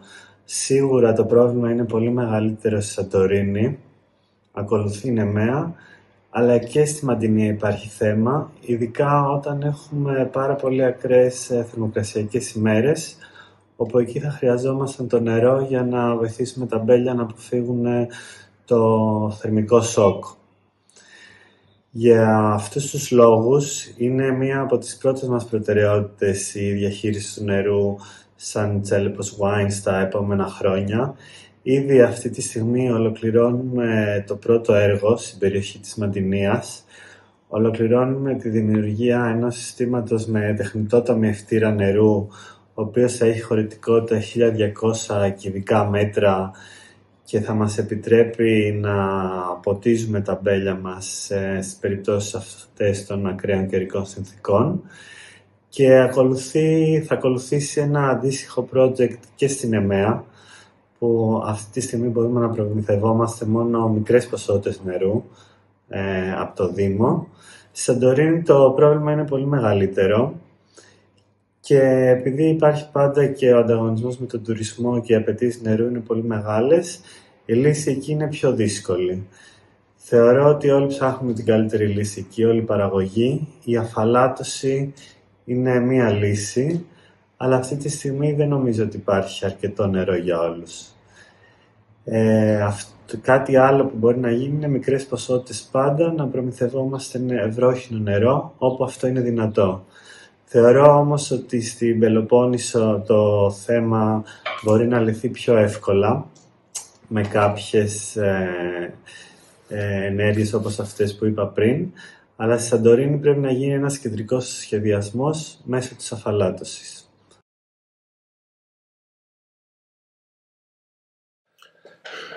Τα τελευταία χρόνια ξεκινήσαμε και εμείς να νιώθουμε την λειψυδρία. Ουσιαστικά έχει μειωθεί η χιονόπτωση στην περιοχή μας, με αποτέλεσμα και οι γεωτρήσεις που έχουμε για την άρδευση να δέχονται σημαντική πίεση. Οι ακραίες συνθήκες που υπάρχουν αναγκάζουν τα αμπέλια να διαπνέουν πιο έντονα, με αποτέλεσμα να έχουν ένα πιο έντονο, να παρουσιάζουν πιο έντονα το υδατικό στρες. Παλιά τα αμπέλια και οι παραδοσιακοί αμπελώνες του νησιού δεν αρδεύονται. Αλλά αυτοί οι αμπελώνες είναι 60-70 ετών, ποικιλίες που αντέχουν.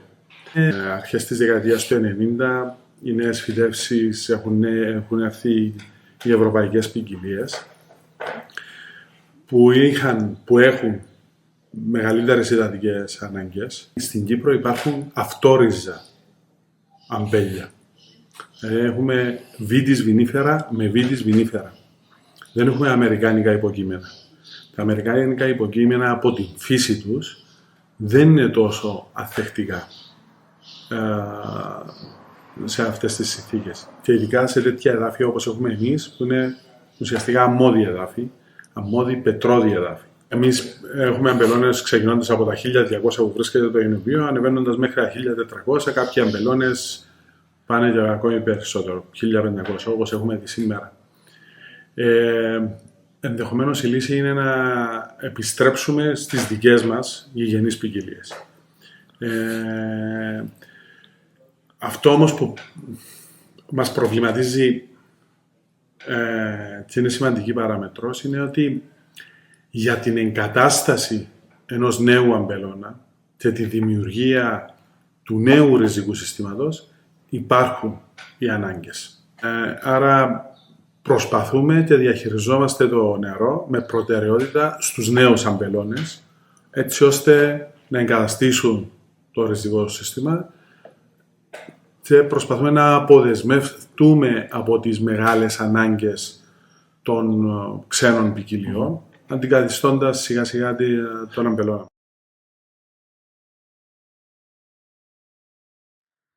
Η κλιματική αλλαγή και ιδιαίτερα η Λειψυδρία, που είναι η πιο δύσκολη εκδοχή της, έχει επηρεάσει τις ζωές όλων μας. Προφανώς και τη δουλειά τη δικιά μας στο Πανεπιστήμιο, έμεσα όμως, σαν γεωπόνοι, δίνοντας συμβουλές, κάνοντας έρευνα, προσπαθούμε να λύσουμε προβλήματα που συνδέονται με την κλιματική αλλαγή και ένα από αυτά τα μεγάλα προβλήματα είναι το πρόβλημα της Λειψυδρίας. Αν αναλογιστούμε επιπλέον ότι το νερό είναι ο πόρος ο φυσικός που θα λείψει περισσότερο από όλους τα επόμενα χρόνια και ότι η γεωργία είναι ο βασικός της χρήστης, τότε στην περίπτωση αυτή βλέπουμε ότι η γεωργία, η γεωπόνη και γενικά η γεωπονική επιστήμη έχει ασχοληθεί πάρα πολύ και να προσφέρει πολλά στην διαχείριση και στην λελογισμένη χρήση των φυσικών πόρων. Στο Πανεπιστήμιο ο ρόλος μας είναι να δίνουμε λύσεις στα προβλήματα των αγροτών και εν προκειμένου των αμπελουργών, και αυτό γίνεται προσπαθώντας να βρούμε πηγές νερού οι οποίες να είναι πιο φιλικές με το περιβάλλον, λιγότερο ενεργοβόρες και ταυτόχρονα να κάνουμε τα αμπέλια μας λιγότερο εξαρτημένα από την άρδευση. Εξάλλου, το αμπέλι ήταν πάντα μια καλλιέργεια η οποία πήγαινε σε περιοχές οι οποίες δεν είχαν νερό, ακριβώς επειδή μπορούσε να το αντιμετωπίζει με τις δικές του δυνάμεις. Και ίσως έτσι γυρίσουμε και πιο πίσω, τότε που τα αμπέλια μας ως ξηρικά παρήγαγαν λιγότερο αλλά πιο ποιοτικό καρπό και σίγουρα καλύτερα κρασιά. Από το Ισραήλ και τον ευχαριστούμε πάρα πολύ που είναι εδώ σήμερα. Itay, thank you so much for being here. Good afternoon. Good afternoon, Kefalonia. I'm so glad to be here. Thank you very much for inviting me. I will present today the winemaker perspective of irrigation in an area that irrigation is dominant for 100% of vineyard and agriculture at all.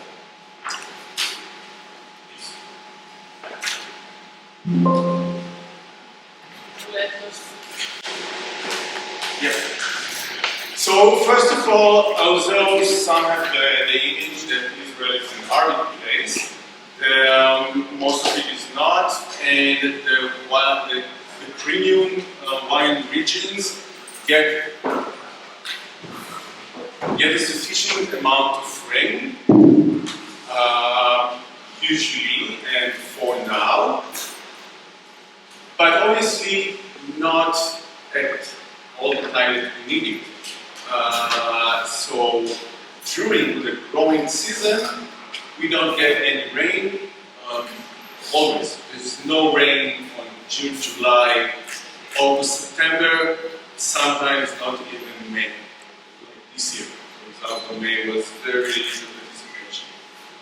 So we are heavily and highly dependent on irrigation and irrigating the vineyard to supply the water directly to the vines.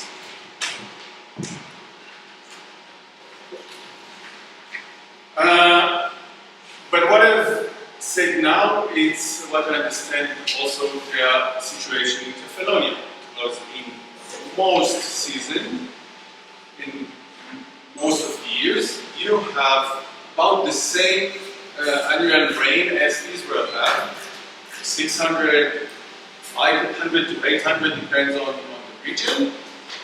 And again, not enough during summer, so we need to collect the rain and use it during the season when the vines need it. And in different places in Israel, it's made differently. So any wine region will source different sources of water.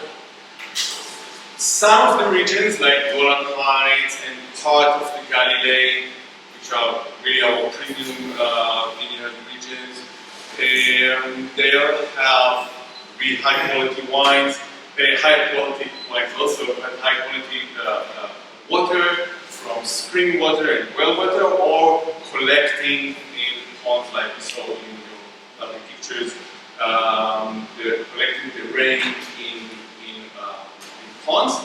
But in some places, we'll have to use, again, you were saying that, recycled water.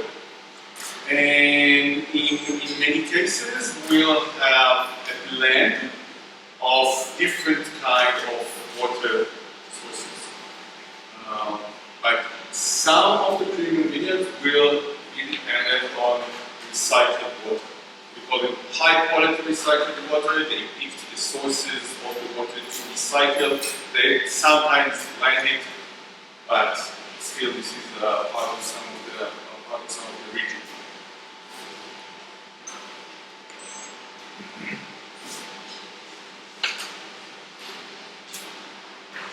So, the method of irrigation in Israel is almost 100% drip irrigation. Almost 100% is irrigated, and almost 100% is drip irrigation. The differences could be just where you place the drips, where you place the lines. It could be under vine, green under vine, it could be just laid on the surface, and it could be hanged over the surface from reasons that are usually not belonging to water source. It could be because of animals,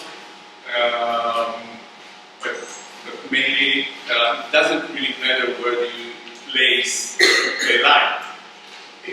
Except if, you also saw it in the picture, except if you decide to place it between rows and not underline the rows, that would be a different philosophy of using. And another thing that you have to bear in mind that when you already have the irrigation system, you can do more things than irrigating alone. You can do a fertigation, so you can introduce your fertilizers through the irrigation system. You can also use the system to introduce pesticides to the plot. Not very popular, but it's possible.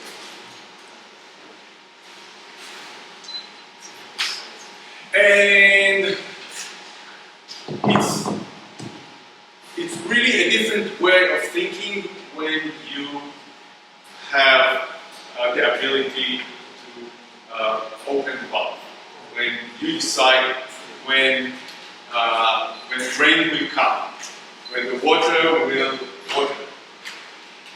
Remember that you can now, especially when there's no rain, you can now decide on many of the vine characters, on many of the growing states, like size of the canopy.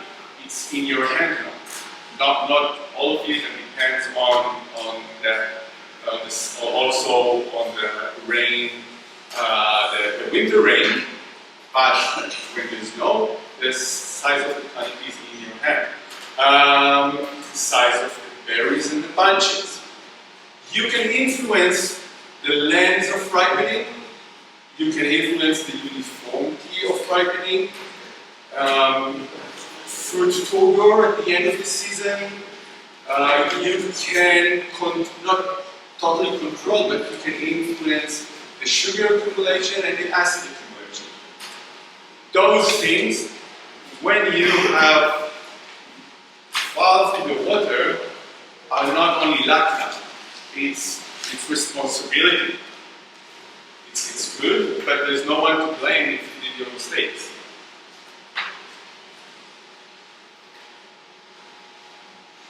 Okay, so as I said, it's when you non-irrigate and when you irrigate, it's a completely different mindset.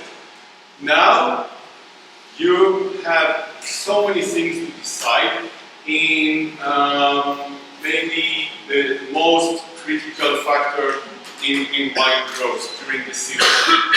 The water supply to the vineyard is no doubtly the most important of all. So now this is mostly in the hands of the grower. You still have to worry about frost and definitely about heat waves and humidity. But the most important factors, you control it now. It's not in the hands of God, it's you. And now, when you have it, you really have to decide on your strategy. Determine which strategy is going to grow your vineyard. So, first decision. Stressed or non-stressed? That's the first thing you have to decide. Non-stressed meaning you gonna make the vines very happy. Every time you think they would like to drink, you can supply the amount of water you want. Non-stressed will be more legitimate in the grape juice making or raisin industry, or when you want lots of sugar per hectare for distillation. And maybe if you really want to make low quality lots of wine. Okay? But we'll know that it's not it looks like we can have more water and less supply, because this is not a way to get to high quality premium wines. So the stressed, sometimes stressed strategy is the one that we will pick here for premium wines. So we need to control it, because first we don't need to stress the wines all the time. Second, we cannot do that because at the beginning of the season they still have water in the soil from lots of water in the soil from the winter rains, and we also would not apply the same stress at each stage. So the stress we apply will determine the balancing between the vegetation and the grapes, okay, and the bunches, and the size of the bunches, but also the loss of potential of tonnage of grapes, of the yields, okay, in your hands. Just for example, if you want to look at the early stages non-stress canopy and the canopy that didn't got all the water possible, that some stress was applied on, so the non-stress seeded is probably not the way you want to grow. You get shadow, very hard to control pest and disease, and in So if you don't really care, you want low sugar accumulation, but lots of load for the other, the non-quality wine and products, you can do that. Otherwise, you have to apply some stress, meaning not giving all the water possible. If we talk about the pre-horizon stress, with or without, you can see a bit extreme photos where, in one hand, big berries, no color, very dense. Next stage will be, it will be rotten probably if we would like to get into full ripeness. And on the other hand, you got looser bench, better color, potential for premium wine. And then again, we can look at bunches before horizon, and you see the number one will be non-stressed, large berries, compact. Third one will be in a case that we didn't have water in the soil. Third one will be the example of no tuber, of course, shriveling, and no potential for grapes for harvest. And number two is usually how we would like to see a grape bunch. Okay, so we know that we will need to apply some stresses. We know that the fact that we control now the valve is not enough, and we need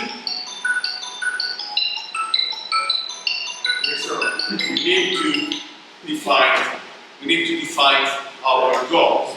So first, we already said that we don't want raisins, and we don't want it to be still and not to have only a grape juice. We know that, and then we will need to know the other more important technicals. For example, when to start irrigating. Because if bud burst here is probably on April, I guess, growers, Repeat the question. Repeat it. The bud burst, beginning of the season, is probably in April in the island? Yes, first week of April. First week of April. Usually in a regular season, you had your winter rain. Usually in a regular season, in regular soil, you'll have lots of water. So definitely, you're not starting irrigating when the first bud bursts, because you have lots of water. But when will you start? This is a really important question. You will have to think when I'm starting the intervention in the field. And then the quantity. It's not just, okay, 1 hour, 2 hours, 3 hours. No, you need to know your system, know how much you want to irrigate, and calculate. And quantity is not enough, because then we think of the frequency. Would I do it once every 2 weeks, or a weekly, or 3 times a week? Okay? Those are things to consider when you have an irrigation system. Or on the other end, it could be I would irrigate, it would not be automatically, I would irrigate when I think I need it.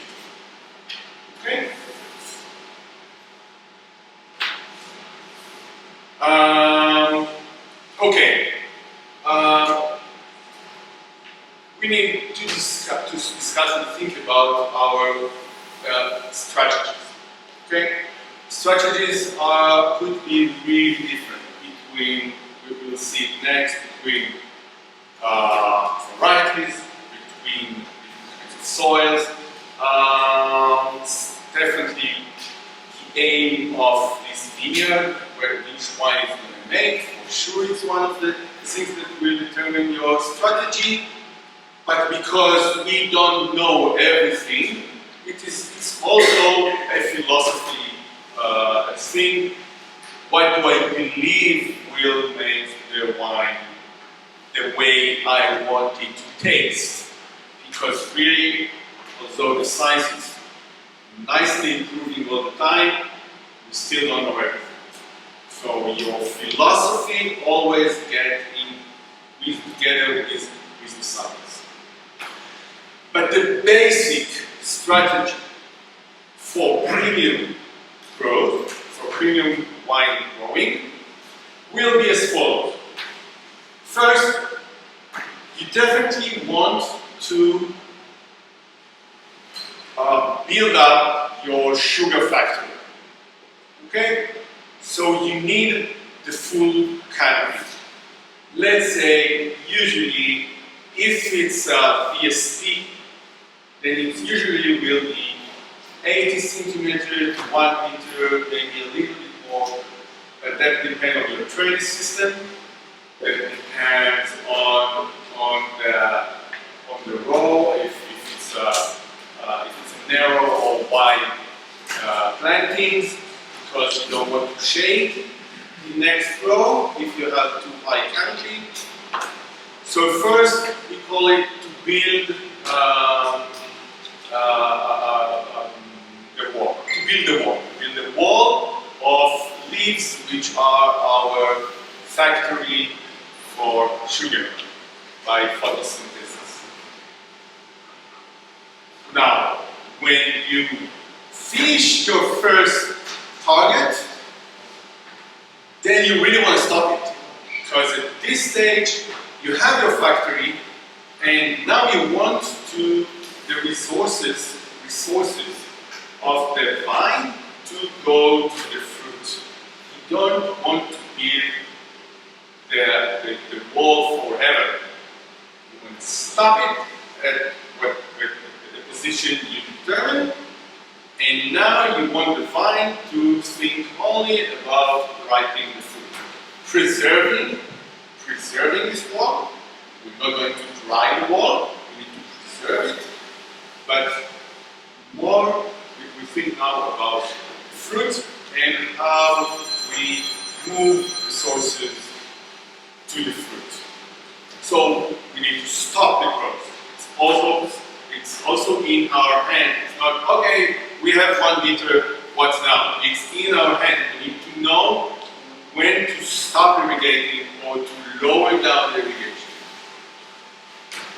Then it's quite common that winemaker would like to stress a little bit before entering the variety, because oversupply of water will delay the variety.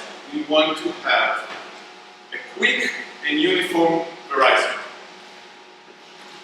So applying stress at this time should do the job. Okay?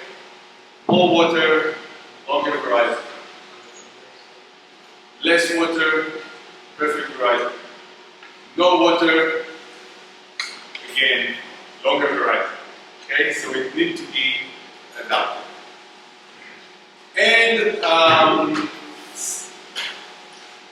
the other part is more difficult to decide about the stress during the ripening period. Really, this one is really depends on the variety. We'll discuss it soon. Definitely different between red and white. Many winemakers will apply some stress for red varieties because you care less for the shrinkage, you want the phenolic, you want the color, you want some nice grapes, but you don't care as much as in white, because in white, the wines rely more, the sensorial perception of the wine relies more on the aromatics, comes from the grapes, and we already found that stress in this period will lower the aromatic potential. Okay?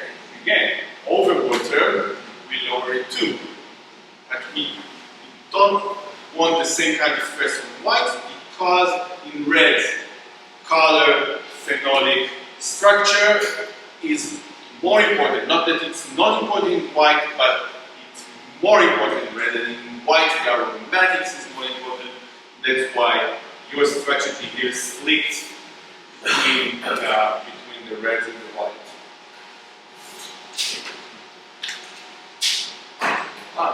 Okay. So I'm just saying the same thing again. So the pressurizant sprays that can really influence the color, the very size, the color, and the posterizant stress. And as we discussed later, before, influencing again where the energy will go. And the pre-harvest stress, this is the one that is more debatable and really change between winemakers if to stress or not before the harvest. Okay, so now we have the water and we know what are the goals, and we set our basic philosophy, and we know where we want to go. We can irrigate, but we now need to monitor our irrigation to know where we are. It's just to decide how much and frequency would not be enough because you are irrigating the vines. You need to know the actual status of your vines and grapes and soil. But what you relate it to is the vine. But there are ways to monitor it. So you can monitor the plant, which is your client anyway. You can monitor the soil, like we saw before also with your, didn't really understand the Greek, but I could understand the slides. And so we can monitor the soil. We do need to know about the meteorology. We need to know what's the temperature and what is humidity at any moment. And or we can do a combination of all of this, which is usually the best. So, method number one, and I'm not going to talk about too many, there are really many, I'm talking about two. Number one is your experience. You don't have any tools except your knowledge and experience, and you look at the vine. And the way to know when to start, or if you stop it as you wish, will be to look at the new growth. So a basic understanding is that if as you can see in the photo, if the former unfold leaf can cover the new leaf, you know that you are now in low vigor situation. You know that now there's not too much water. So this is only by your experience and with no tools at all. And if now we have the full wall and you want to know that your reducing of irrigation work well, you do see, let's say, once a week a new leaf, but the previous leaf covered it. If the internodes are too long, you know that you're overwatering. If the new tip is drying, you know that you're too low. Okay, this is just an experience and your knowledge. Of course, it will be much better to get some help from science and instruments, and I will show you only one option from the many, because the pressure chamber is quite cheap, easy to use, and give you very precise outcome.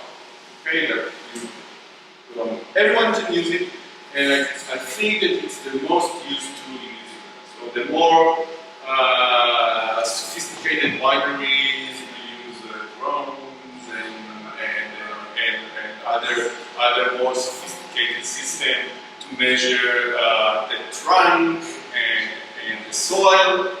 But every viticulturist can either buy a machine if it's large enough, or outsource someone that will do it for him, let's say once a week, twice a week, and will give him the answer, what is the real pressure in the plant this morning? What was the pressure at the morning we measured? And then we get an answer, we get a number, usually minus because it's pressure, it's the pressure that was needed to take drop out of the lid. We get a number, and we needed to build a strategy for these numbers. And so the strategy we say when to start to irrigate, and at each stage, what's the pressure we are looking for. We need to know the margin, when we need to irrigate, and to what pressure we need to get until next irrigation. And what you can see from the slide, cannot see really what are the colors, but the down one is Sauvignon Blanc, and the upper one is Cabernet Sauvignon. So you can see that we're applying a different pressure to different varieties. So this is for the same grower, and he will apply a lower pressure for Sauvignon Blanc, and much higher pressure, it is higher for Cabernet Sauvignon, and the Merlot is in the middle, which will apply a medium pressure between those. So you can see the build-up of the pressure and the point that the grower will start irrigating.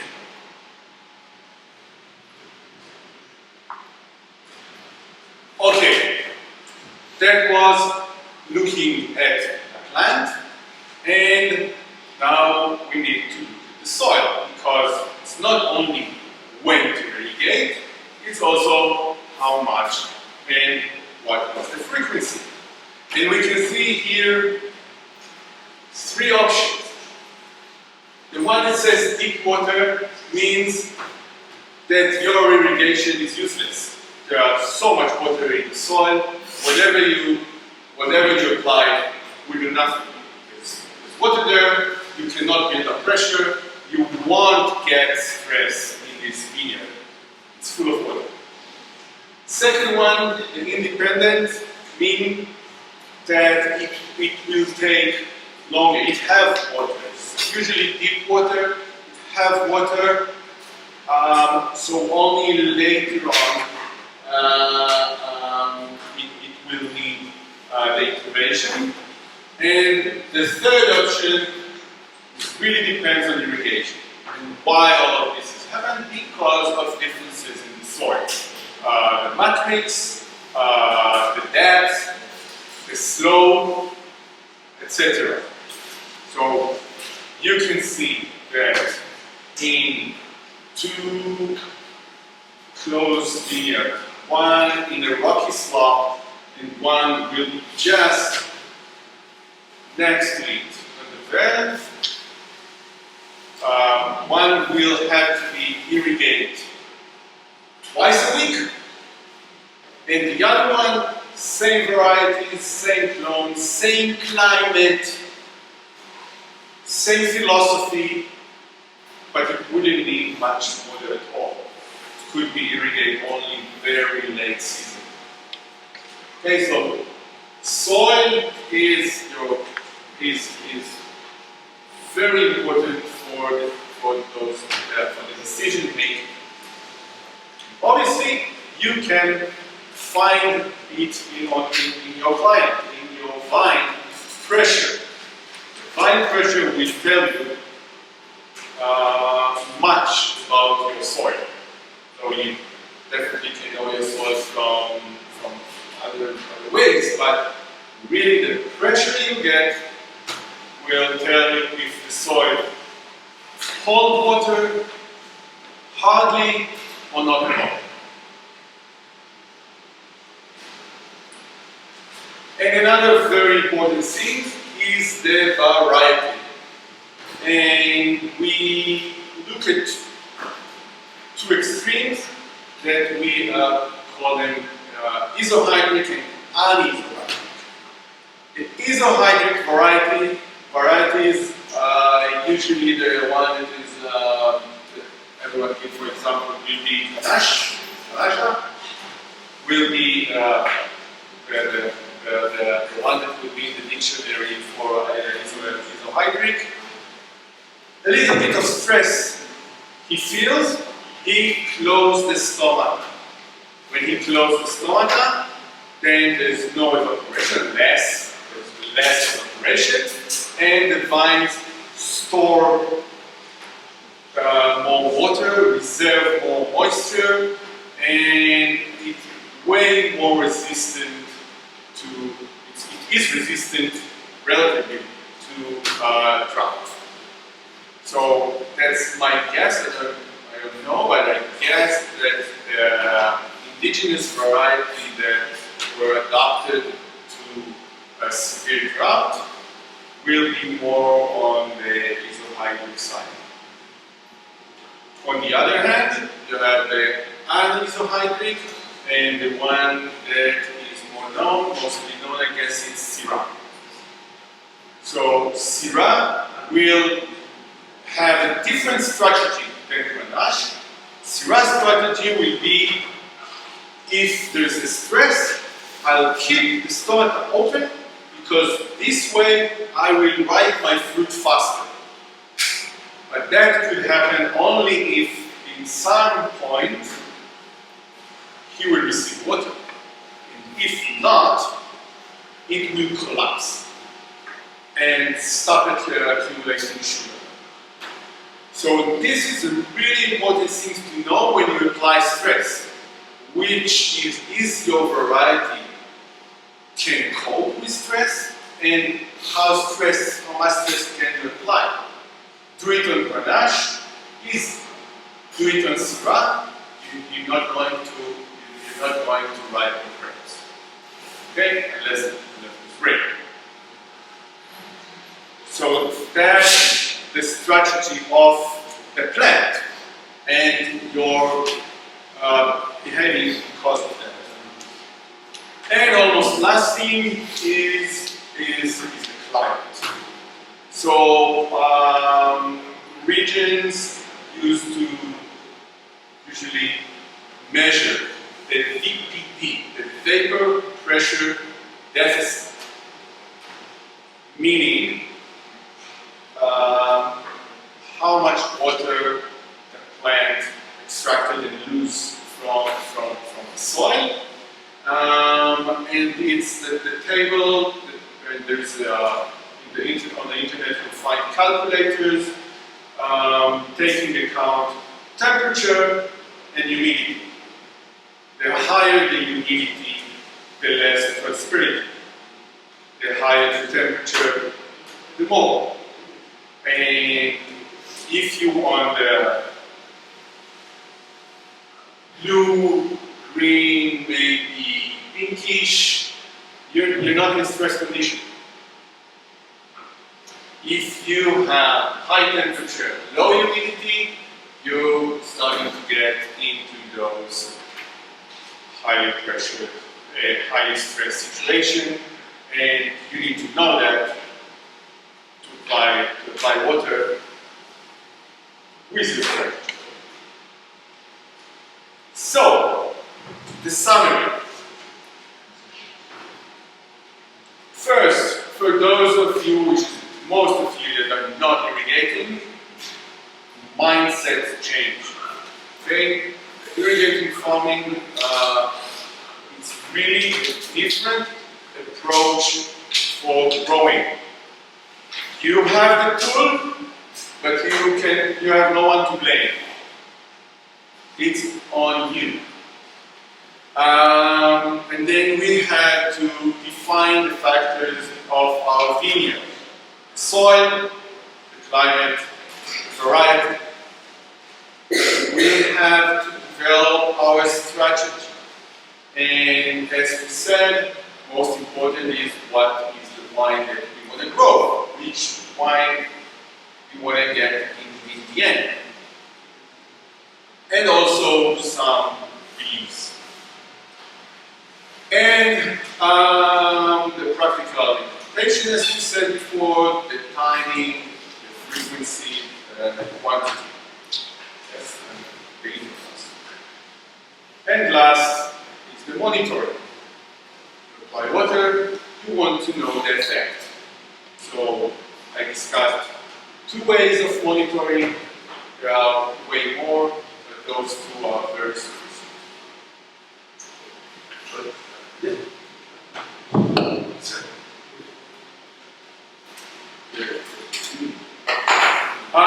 I think I really need the microphone anyway. Speak loud enough. So I would really like to say really thanks to the mentor team, which give me lots of information. They are the most known of these 3 Israeli irrigation companies, and they also have these distributors and people in Greece. And the other is a good friend of mine, an agriculturist that we cooperate, and she also gave me also her slides, so I can combine it all.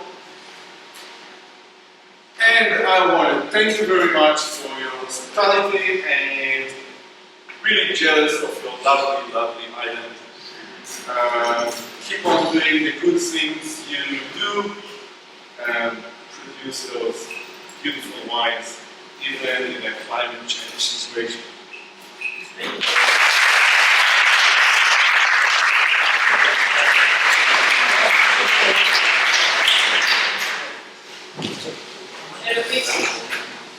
Erudices, any questions?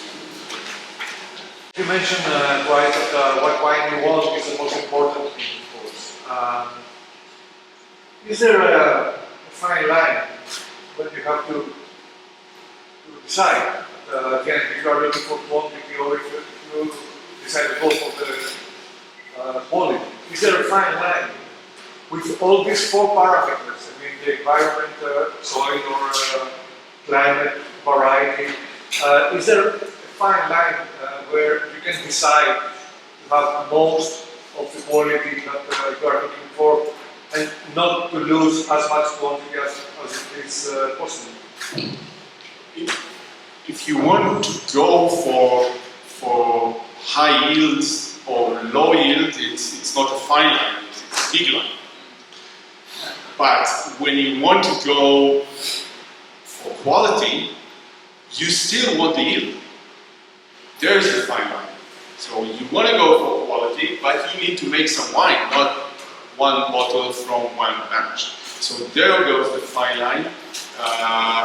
And in many cases, it's a financial line. Because you need the quantities to have your winery, because if you don't have the quantities, there's no point of all of it. And there is the price that will cost you to grow. So there is, it's not very fine, but fine. Thank you so much. Να συνεχίσουμε sorry.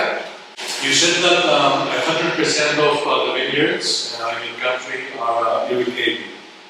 And if I understood well, irrigation starts at some point after flowering and continues according to the variety and what you want to make, very close to the start of ribbon. How about a mixed system? Like what we have noticed with our vineyards that are not irrigated, and where flowering starts, well, bud breaking, as I said, normally starts early April. We have flowering at the end of May, and we have veraison starting at around 20th of July.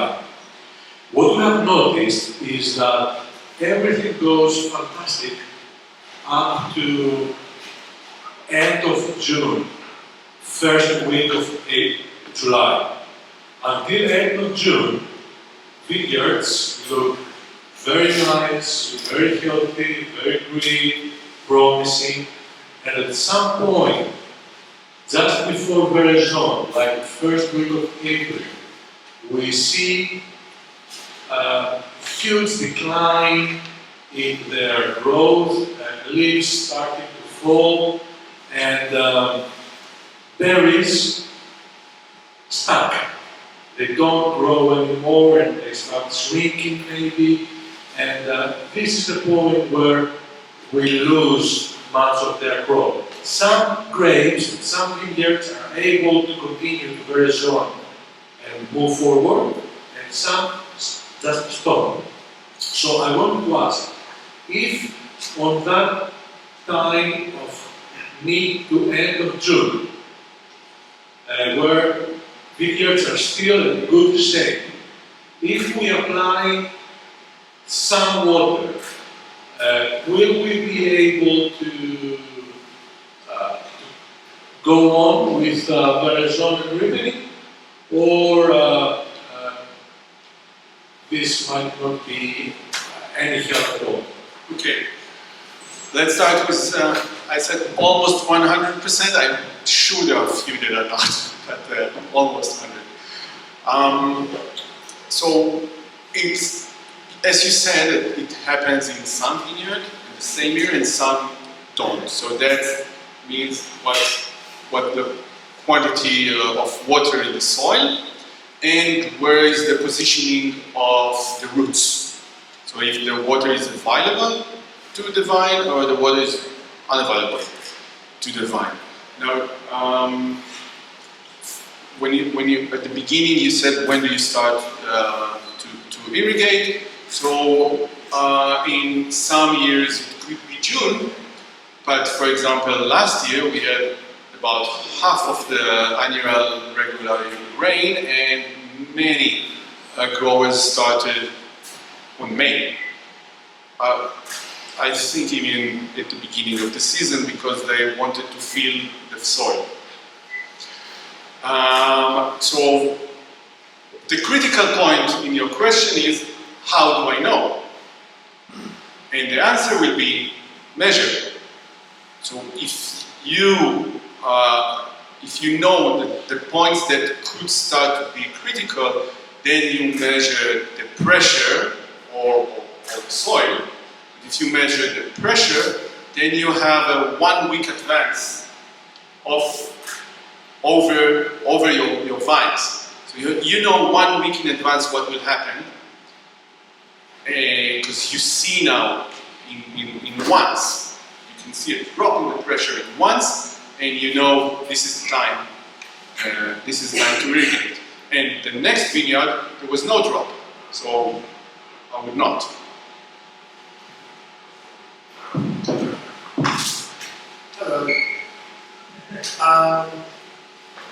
Just an average liters per wine, how much is enough to cool down the wine? Enough water to continue getting over the stress, especially the heat wave. Okay, just be all, especially when we're expecting a heat wave, that's the main thing. How many liters per vine? Because there's in LA, I know that there is a few wineries that look like 20-30 liters per vine per irrigation per session. Is that enough? Is it Liters.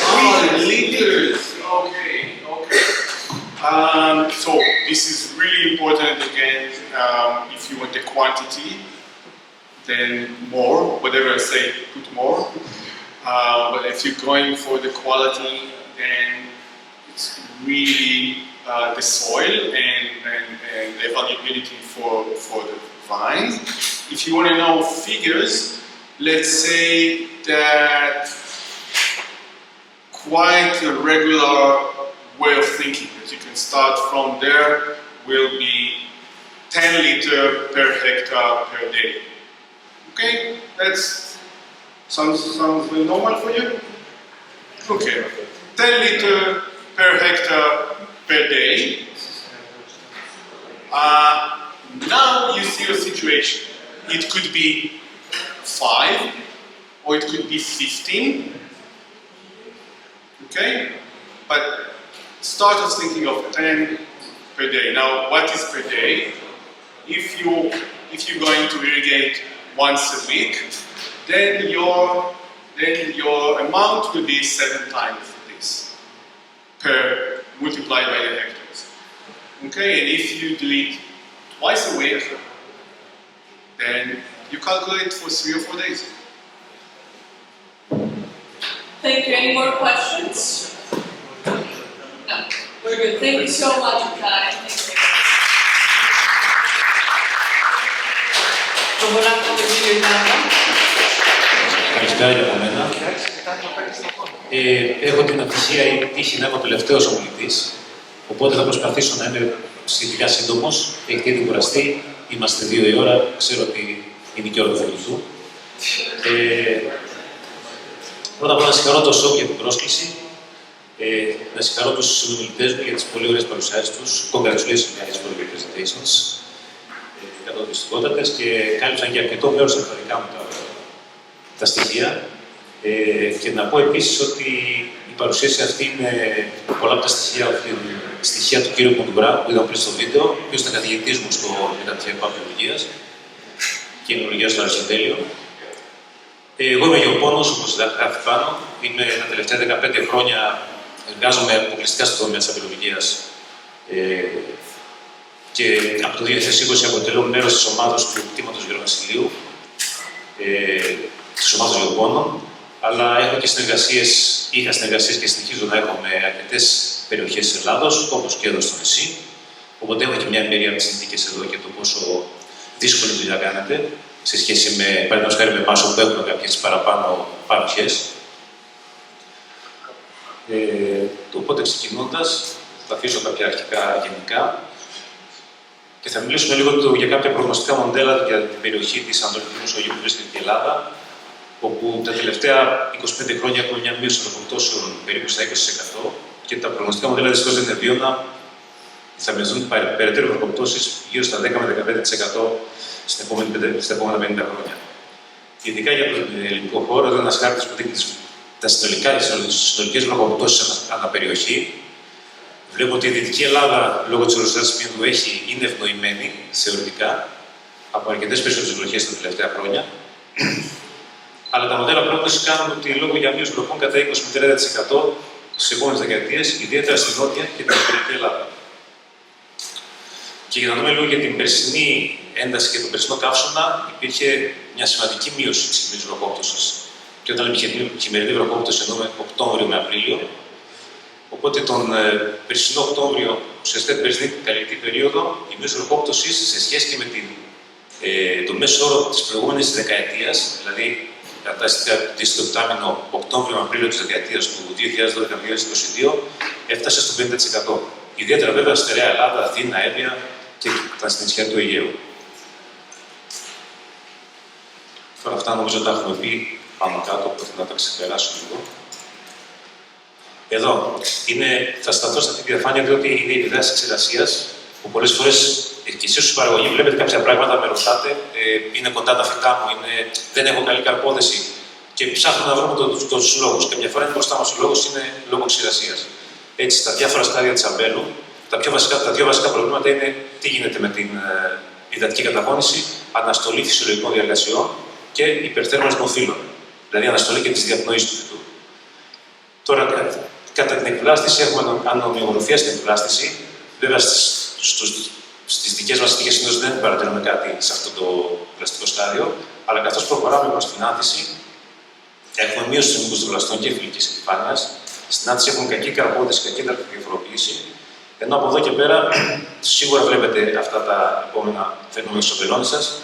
Μείωση μεγέθους του σταφυλιού, ξύρανση φύλων, μια έκθεση των σταφυλιών σε ακτινοβολίες, μπλοκάρισμα ορίμανσης, τα σταφύλια δεν οριμάζουν, σταματάνε και αφυδατώνουν, πρόορη αφυδάτωση των ραγών. Και αν το πρόβλημα είναι πολύ έντονο, δεν έχουμε και ανεπαρκή ξυλοποίηση. Με αποτέλεσμα, την επόμενη καλλιεργητική χρονιά το αμπέλι να μην έχει δημιουργήσει αποθέματα για να ξεκινήσει τη χρονιά του. Τώρα, τι κάνει ουσιαστικά η αύξηση, η θερμοκρασία και ο καύσωνας στο σταφύλι. Καταστρέφει την επιδερμίδα του φλοιού, τη θυμενίδα, ένα μέρος της επιδερμίδας, ενώ τα εκτεθειμένα στο ίδιο σταφύλια αφυδατώνονται λόγω προώρου θανάτου των κυτάρων της σάρκας. Και η αφυδάτωση αυτή είναι μία αντιστρεπτή. Και προσοχή, δεν πρέπει να συγχαίεται με υπερορίμανση. Δεν σημαίνει ότι αυτό το σταφύλι έχει την υπερόριμο, μπορεί να μην έχει ζάχαρα, απλά έχει αυτή την εικόνα. Σε ερυθρά σταφύλια, το σταφύλι παραμένει ροζ, η χάρη του να είναι πλήρως ζωματισμένο, ενώ οι πολύ υψηλές θερμοκρασίες οδηγούν σε αποδόμηση των ανθοκοινωνιών. Δηλαδή τα κρασιά είναι φτωχά σε χρώμα. Στα λευκά σταφύλια έχουμε μία αύξηση των θερμοκρασικών νόσων, ενώ μειώνται οι αρωματικές. Και τα σταφύλια στο που πρέπει να αυξάνονται είναι η παραμονή σε συνθήκες καύσεων, αυξάνει την πειράτη των σταφυλιών, ενώ οι συνθήκες αυτές είναι επίδραση για το πρόωρο καφέθιασμα των λευκών ίνων. Τώρα, εμείς, να πάμε λίγο στο πρακτικό μέρος, τι μπορούμε να κάνουμε για να απαλύνουμε αυτές τις επιπτώσεις ή όσο μπορούμε να προσαρμοστούμε σε αυτές τις επιπτώσεις και να προστατεύσουμε λίγο το προϊόν μας. Αυτό που θα πω είναι κατά βάση τα φυτά έχουμε εμείς ως γεωπόνοι, είτε στους ανθρώπους που συνεργάζονται είτε και στο κτήμα, προσπαθούμε ό,τι και αν κάνουμε να το αξιολογούμε. Δηλαδή, είτε χρησιμοποιούμε κάποιες ουσίες για να προστατευτούμε, είτε εφαρμόζουμε αρδεύσεις, όλα τα πάντα γίνονται με το να αξιολογούμε και το αποτέλεσμα. Οπότε ξεκινάμε λίγο με το νερό. Εμείς στο κτήμα Αγίου Βασιλείου έχουμε τη δυνατότητα, έχουμε υπόγεια νερό, οπότε έχουμε προχωρήσει σε ένα δίκτυο γεωτρήσεων. Είναι σχετικά ο πιο αποτελεσματικός τρόπος και γρήγορος σχετικά τρόπος να έχεις αρκετά μεγάλη ποσότητα νερού, εφόσον δίνει τη δυνατότητα. Βέβαια, η γεώτρηση έχει ένα μεγάλο κόστος κατασκευής. Δεν είναι κάτι απλό. Πρέπει να έχεις συνεχώς το νου σου να είναι καλά συντηρημένη, να έχεις εφαρμόσει ένα σωστό φιλτράρισμα πριν, εφόσον υπάρχει κάποια στιγμή μπορεί να έχεις άμμο και να το καταστρέψει πιθανώς το δίκτυό σου. Να έχεις ελέγξει την ποιότητα νερού που υπάρχει και βέβαια να ξέρεις τι παροχή, τι νερό σου παρέχει, ώστε να το χρησιμοποιήσεις ανάλογα. Αυτός είναι ο χάρτης του κτήματος, αυτό είναι το κτήμα σε μια δορυφορική εικόνα. Αυτά τα μπλε σημαδάκια είναι οι 5 γεωτρήσεις που έχουμε. Στα 1000 στρέμματα που έχουμε 5 γεωτρήσεις και τις διαμοιράζουμε ανά 200. Κάθε γεώτρηση έχει το δικό του προσωπικό συγκεκριμένο, ώστε να ξέρουμε τι νερό εφαρμόζουμε κάθε φορά και να ξέρουμε και κυρίως να ελέγχουμε να μην υπάρχει καθόλου σπατάλη είτε από βλάβες, είτε καμιά φορά λόγω στο έδαφος ή σε κάποια εδάφη που είναι επικλινή, σε κάποιο το νερό χάνεται, να μην ποτίζουμε, δηλαδή δεν ποτίζουμε με την ώρα, ποτίζουμε πάντα με την παρατήρηση. Βλέπει ο χρήστης εκεί πέρα πού πάει το νερό. Και εμείς βέβαια, γιατί και εμείς είμαστε περισσότερο κατά τη διάρκεια της άρδευσης συνέχεια εκεί, διότι είναι όπως βλέπετε ένα πολύπλοκο δεδαλώδες δίκτυο, πολλές βάνες, καμιά φορά για να μην αποφύγουν και τα λάθη. Κάποιος από τους γεωπόνους θα είναι εκεί σε υπηρεσία για να ελέγχει και για να ουσιαστικά να καθοδηγεί και το προσωπικό. Η άλλη λύση είναι με τα παιδιά από την Ισπανία, νομίζω δεν χρειάζεται να προσθέσω κάτι, την είδατε σε πολύ μεγάλο. Η μοναδική μου εμπειρία στην Ελλάδα είναι από ένα νησί, στη Λέρο, που σε ένα κτήμα υπάρχουν οι ταμιευτήρες. Είναι μια καλή λύση να βοηθήσει. Η ποιότητα του είναι πάρα πολύ καλή. Απλά εξαρτάται λίγο από το πώς, από την χρονιά την προηγούμενη, τι βροχές θα έχεις για να μπορείς να γεμίσεις αυτούς τους ταμιευτήρες. Και εμείς στο κτήμα είμαστε στη διαδικασία να προσπαθούμε να βρούμε χώρο ώστε να δημιουργήσουμε τέτοιους ταμιευτήρες. Διότι από ό,τι βλέπετε απαιτεί να έχεις χώρο μέσα στο κτήμα σου για να μπορείς να διαθέσεις μια έκταση για να κάνεις αυτή την εξαμήνη.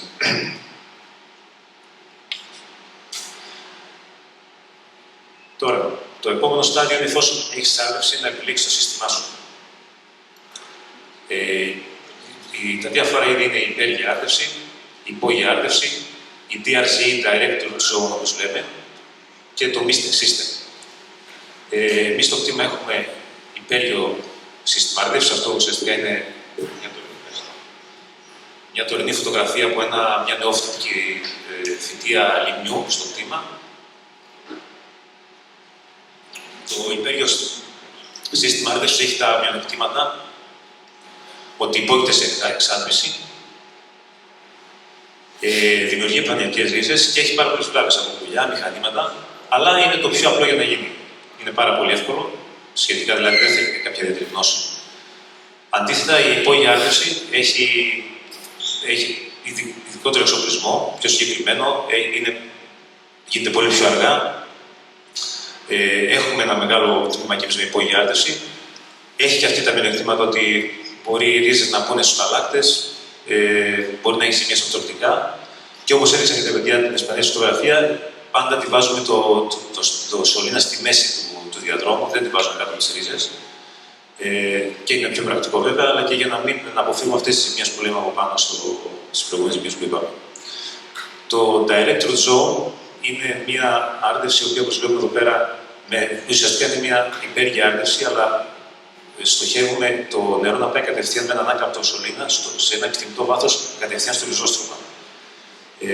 Αυτό είναι βέβαια πολύ μεγαλύτερο το κόστος. Εγώ να πω την αλήθεια, το έχω κάνει μόνο σε οικιακούς αμπελώνες, γιατί είναι πολύ δύσκολη η καλλιέργεια του εδάφους πάνω στη γραμμή. Αλλά σίγουρα είναι αποτελεσματικό και είναι μια λύση σε περίπτωση να κάνεις εύχριστη τη χρήση του νερού σου. Οι μικροεκτοξευτήρες ουσιαστικά πέρα από την άρδευση έχουν σαν αποτέλεσμα να μειώνουν και πάρα πολύ τη θερμοκρασία του φυλλώματος.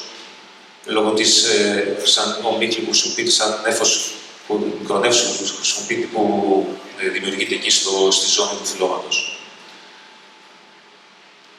Τώρα για χρόνο και ποσότητα εφαρμογής, είπε και ο κύριος Itay Lahat πριν, όπως λέει και ο κύριος Κουντουράς, νωρίτερα παρά αργότερα, και να το πω εγώ, νωρίτερα από το στρες. Δεν πρέπει να περιμένουμε το στρες για να αρχίσουμε την άρδευση. Πρέπει να δίνουμε λίγο νερό στα αμπέλι, σύμφωνα με τις παρατηρήσεις, όπως είπε ο κύριος Itay, που βλέπουμε στην αμπελώνα, και σύμφωνα και με το στάδιο. Κάποια δεδομένα δικά μας είναι ότι εμείς πέρσι, λόγω του καύσωνα, ξεκινήσαμε αρδεύσεις γύρω στις 10 Μαΐου 2015, που σημαίνει ήμασταν κοντά στην άνθηση ή λίγο μετά την άνθηση, ανάλογα στην ποικιλία, και συνεχεία, ενώ φέτος δεν έχουμε αρχίσει να ποτίζουμε ακόμα καθόλου, λόγω του ότι ο καιρός είναι πιο ομαλός, είναι πιο ομαλή περίοδος. Τώρα η ποσότητα, επειδή είπαμε κάποια νούμερα, εμείς την ποσότητα, επειδή είχαμε μια συνεργασία με τον Νερού Δήμητρα και μας έβαλε ουσιαστικά σε κάποια βάθη αισθητήρες και μετρήσαμε, κάναμε την πρακτική του ποτίσματος όπως την κάναμε τόσα χρόνια και μέτρησαν και αυτοί σε δικό τους κομμάτι και είδαν συγκρίσεις μετρήσεις. Η ποσότητα δεν είναι πάντα συγκεκριμένη, αλλά είδαμε ότι εμείς για να λέμε ότι είμαστε σίγουροι το νερό βρίσκει τον πό και είναι αποτελεσματικό, θέλουμε να φτάσει γύρω στα 40 με 50 εκατοστά όταν θα ποτίσουμε. Αυτό γίνεται συνήθως σε εμάς, άμα σκεφτείτε ότι η πυκνότητα είναι 400 φυτά το στρέμμα, εμείς έχουμε σχεδόν 40 λίτρα το στρέμμα, το φυτό, σημαίνει 16 κυβικά στο στρέμμα. Αυτό είναι οι ποσότητες που ρίχνουμε σε ένα πότισμα.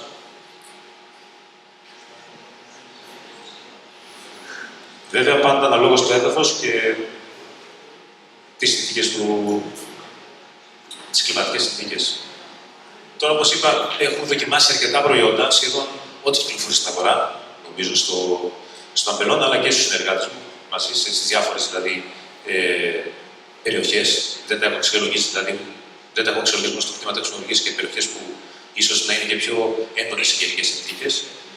Από όλα αυτά που λέω εδώ πέρα, θα πω λίγο πράγματα τα οποία δεν σημαίνει ότι τίποτα από αυτό δεν κάνει θαύματα, αλλά σίγουρα υπάρχουν κάποια τα οποία είναι λίγο πιο αποτελεσματικά από κάποια άλλα. Αυτά τα που γράφω εδώ πέρα, νομίζω ότι πρέπει να είναι στο πρόγραμμα της Ακαδημαϊκού πλέον. Αν θέλουμε λίγο αν θεωρούμε ότι αν θέλουμε κάποια προϊόντα βοηθάνε όντως στην προστασία από τις καιρικές συνθήκες και από τους καύσιμες και από την υδατική καταπώνηση, αυτά είναι τα προϊόντα τα οποία μέχρι στιγμής έχουν δείξει ότι έχουν κάποια αποτελεσματικότητα. Και να πω λίγα πράγματα για τον καθένα. Εμείς χρησιμοποιούμε γενικώς, φαίνεται ότι σε όλες τις καταπλοκίτες, αλλά σε εφαρμογή στο έδαφος βοηθάνε πάρα πολύ. Εμείς το χρησιμοποιούμε συνήθως σε εδάφη τα οποία είναι είτε δυσκρατική υγρασία, υγρασία λόγω την ελαφριά εδάφη είναι πολύ αμμουδερά, είτε σε εδάφη τα οποία έχουμε δει κάποια προβλήματα τροφιμονιών, δηλαδή στο συγκεκριμένο της όλης της μεταπλοκίτης το βάζουμε σε εδάφη τα οποία έχουμε δει ότι έχει τροφιμονίες από σίδηρο, είναι αμμουδερά τα εδάφη. Την επόμενη χρονιά ακριβώς και τα επόμενα 2-3 χρόνια τώρα που συνεχίζει, ενώ ξεκινήσαμε με αυτά τα οποία ήταν πάρα πολύ χαμηλή πλαστή τους, φαινόταν πάρα πολύ ασθενικά, από τότε που έχουμε κάνει μια εφαρμογή μόνο κιόλας, βλέπουμε μια πολύ μεγάλη διαφορά στην πλαστική τους ανάπτυξη και στην καρπόδεσή τους και στην παραγωγή τους. Βέβαια, εμείς το έχουμε κάνει σε μια δόση τύπου 250 με 300 κιλά και με ενσωμάτωση. Με ρίπερ τον Νοέμβριο-Δεκέμβριο, στην αρχή δηλαδή, πολύ νωρίς στην αρχή της καλλιεργικής περίοδου. Η διαφορά τους τώρα, ο ζυόλιτος με τον απολύτη, θεωρητικά είναι ότι ο απολύτης συγκρατεί 4 φορές περισσότερο νερό από το ζυόλιτο. Οπότε εμείς τον απολύτη βάλαμε μόνο φέτος και μάλιστα συνεργαζόμενοι με τον παραγωγό, που σε εντελώς εξωτερικό αμπελώνα. Μέχρι στιγμής, βέβαια, δεν ακόμη, είναι πολύ νωρίς. Δεν έχει προβλήματα. Πέρσι αυτός ο αμπελώνας ήταν εντελώς ξερός, είχε ξεραθεί εντελώς. Είχε καεί όλα στα φύλλα, δεν πήρε δηλαδή παραγωγή καθόλου. Φέτος, επειδή είχαμε αρκετές τροποπτώσεις στην άνοιξη, πήγε πάρα πολύ καλά. Αλλά όπως είπαμε, είναι πράγματα τα οποία δεν μπορείς να τα αξιολογήσεις με την πρώτη χρονιά. Ο ζυόλογος θα έχουν περισσότερα στοιχεία, χωρίς να είμαι σίγουρος ότι ήταν μόνο αυτός ο λόγος ο οποίος είχαμε τέτοια διαφορά ανάμεσα στη χρονιά πριν την εφαρμογή του και μετά. Η καολίνη για μας ήταν μεγάλο εργαλείο, παρόλα τα μειονεκτήματά της. Βέβαια, όχι σαν ψεκαστή, στη ζώνη του σταθμιού. Κάνουμε 1 με 2 εφαρμογές τον χρόνο. Και λέω είναι αποτελεσματική διότι δεν έχουμε κάπαντα στα φύλλα μας. Δεν υπάρχουν κάπαντα πλέον. Βέβαια, αυτό δεν είναι μόνο το, θα σας δείξω παρακάτω και τι άλλο κάνουμε για να το βοηθήσουμε αυτό. Απλά είναι λίγο δύσκολη που είναι ότι καλό είναι εφόσον κάνεις αυτό το προϊόν, επειδή είναι σκόνη, οπότε μπορεί να δημιουργηθούν είτε οφθαλμικά είτε αναπτυξιακά προβλήματα στο χρήστη που θα πάει μετά να δουλέψει το αμπέλι. Το κάνουμε συνήθως αφού έχουμε τελειώσει τις δουλειές στο αμπέλι, δηλαδή το ξεφύλισμα, και βγουν τα σταφύλια στον ήλιο εκτεθειμένα. Το κάνουμε τότε, ώστε μετά ο χρήστης να μπει ο χρήστης δηλαδή ουσιαστικά μετά μόνο στον τρίγο, να μην εκτεθεί πάρα πολύ στη συγκεκριμένη ουσία. Σας είπα και λόγω του ότι είναι μια σκόνη, όπως και το φτιάφι, καλό είναι ο χρήστης μετά από τέτοιες κατεργασίες να μπαίνει ως τον δυνατόν και λιγότερο μέσα. Τώρα τα υπόλοιπα, να μιλήσω γενικώς για τις ζύμες αμινοξίδι βιοεγέρτες.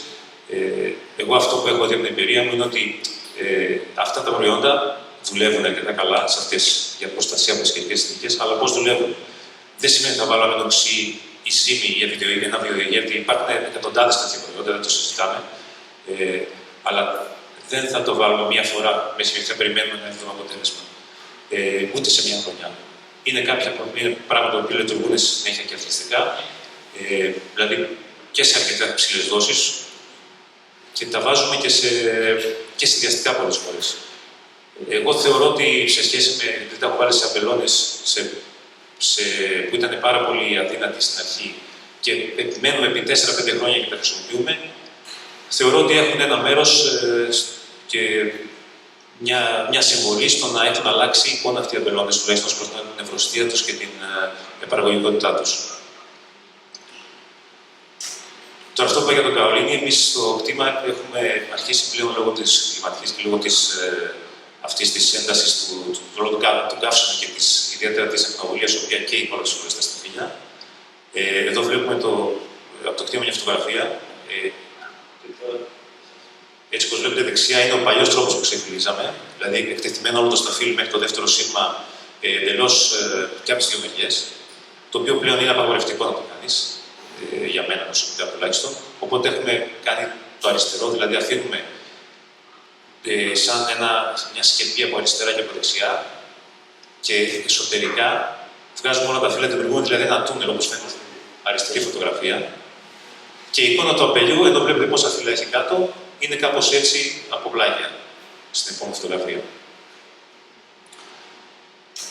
Ενώ σαν μια έτσι, συμβολή για το όταν θες να κάνεις ένα νέο αμπελώνα, όπως είπε και ο κύριος Γερβασιλείος αρχικά στο τέτοιο, για το όταν θες να εγκαταστήσεις ένα αμπελώνα χωρίς δυνατότητα άρδευσης, όπως ήταν οι πρώτοι αμπελώνες του κτήματος και όντως δεν τους ποτίζουμε σχεδόν καθόλου, δηλαδή αμπελώνες των 40 ετών, και που υποτίζονται πιθανότατα μία φορά σε πολύ ιδιαίτερες περιπτώσεις, όπως δηλαδή την περσινή χρονιά. Τι μπορούμε να κάνουμε για να ξεκινήσουμε ένα αμπελώνα χωρίς άρδευση, είναι να φυτέψουμε πολύ νωρίς, τον Ιούνιο, να αρδεύουμε μόνο σε μεγάλη ξηρασία καύσωνα, ώστε να αναπτυχθεί ένα καλό ρίζικο σύστημα, να εκμεταλλευτεί όσο δυνατόν περισσότερο το έδαφος, να αναπτύξουμε, να γίνει αργία ανάπτυξη των φυτών, να μην θέλουμε παραγωγή από την πρώτη ή δεύτερη χρονιά, από τη δεύτερη χρονιά, που πρώτη εντάξει δεν γίνεται, από την δεύτερη χρονιά, αλλά παραγωγή μετά την πενταετία, να γίνει βαθιά άρρωση. Αυτό είναι ένα επίσης μεγάλο, το οποίο δεν ξέρω στην Κεφαλονιά μπορεί να γίνει βέβαια, να μπορεί να κάνει βαθιές αρρώσεις. Πάντως σε αμπελώνες φαίνεται και εμείς έχουμε ανάλογο παράδειγμα στο κτήμα που έχουμε κάνει βαθιά άρρωση και σε εκεί που δεν έχουμε κάνει βαθιά άρρωση. Ξέρετε, βαθιά άρρωση είναι πάνω από 60 εκατοστά, έτσι, 60-70 εκατοστά. Φαίνεται πολύ μεγάλη διαφορά στο πόσο πιο εύρωστο θα είναι το φυτό σου κατά τη διάρκεια από την πρώτη χρονιά κιόλας.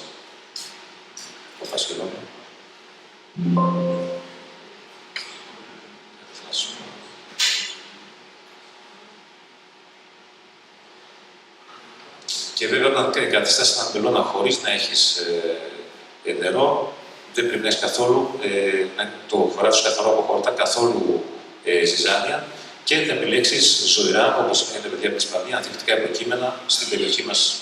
Στην Ελλάδα αυτή τη στιγμή χρησιμοποιούμε το 140 ροζέρι, το 1103 πάρους, το 110 καλύτερα και αυτά τα καινούργια τα οποία ακόμη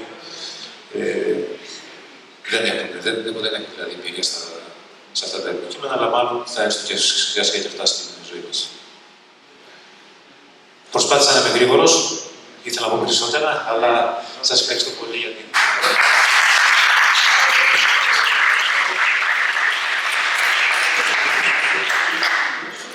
Ευχαριστούμε πάρα πολύ. Ερωτήσεις? Έχετε χρησιμοποιήσει όλη την κοινωνική βάση για προστασία Ο καολινίτης το χρησιμοποιούμε κατά κόρον. Κάνουμε 2 εφαρμογές στη ζώνη του σταφύλιου μόνο και έχει αποτέλεσμα από την έννοια ότι έχουμε αποφύγει πολύ τα εγκάβματα στα σταφύλια. Αλλά σε συνδυασμό με το ξεφύλισμα που σας είπα, όχι τα σταφύλια εντελώς εκτεθειμένα, τότε δεν το συζητάμε.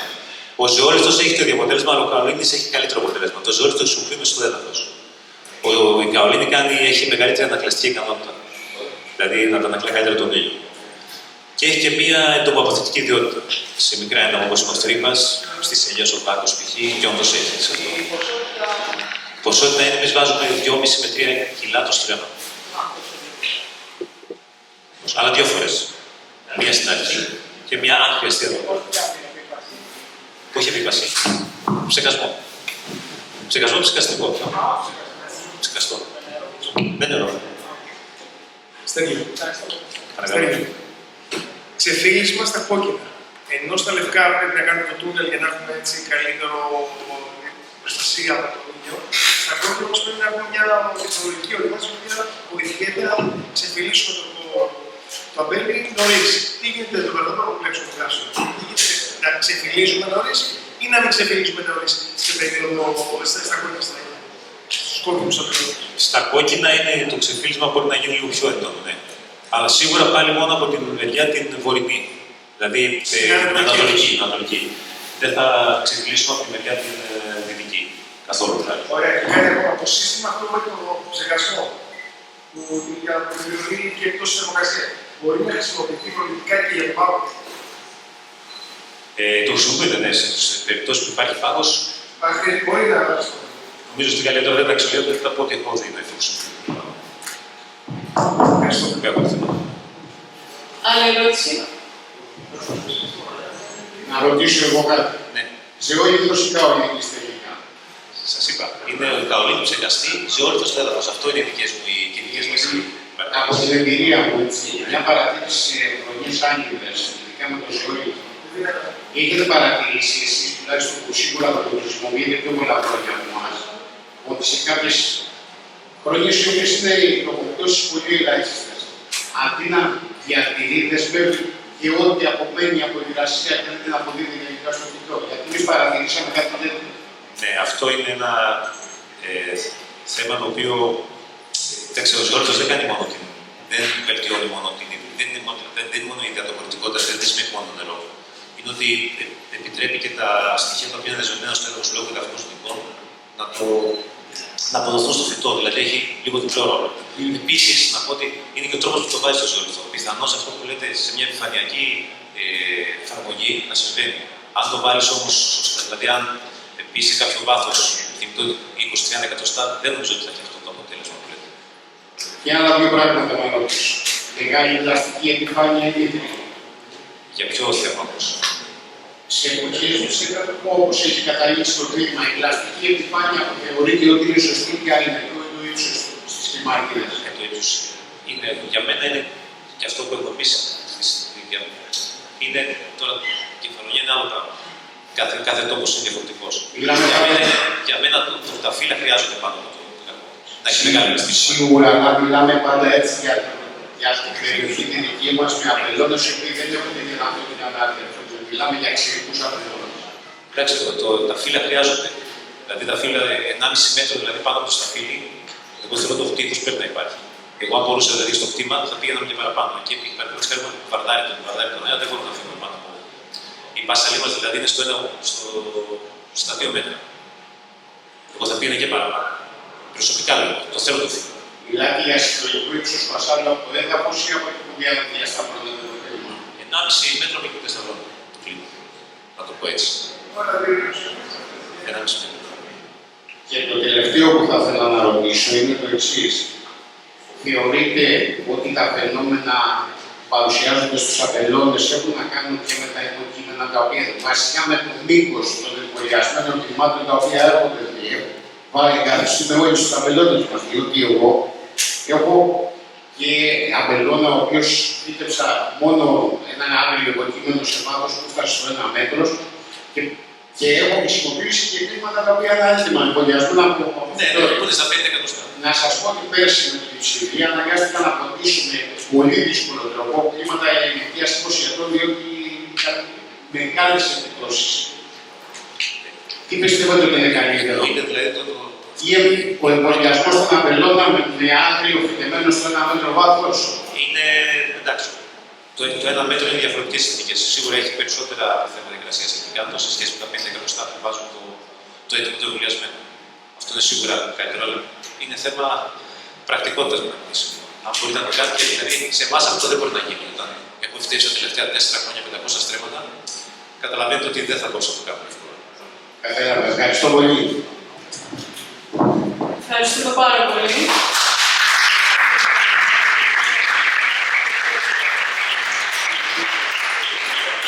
Ευχαριστούμε πάρα πολύ όλους τους ήρθατε σήμερα εδώ. Ευχαριστούμε πάρα πολύ. Thank you so much to our guests. Και στα επόμενα του χρόνου.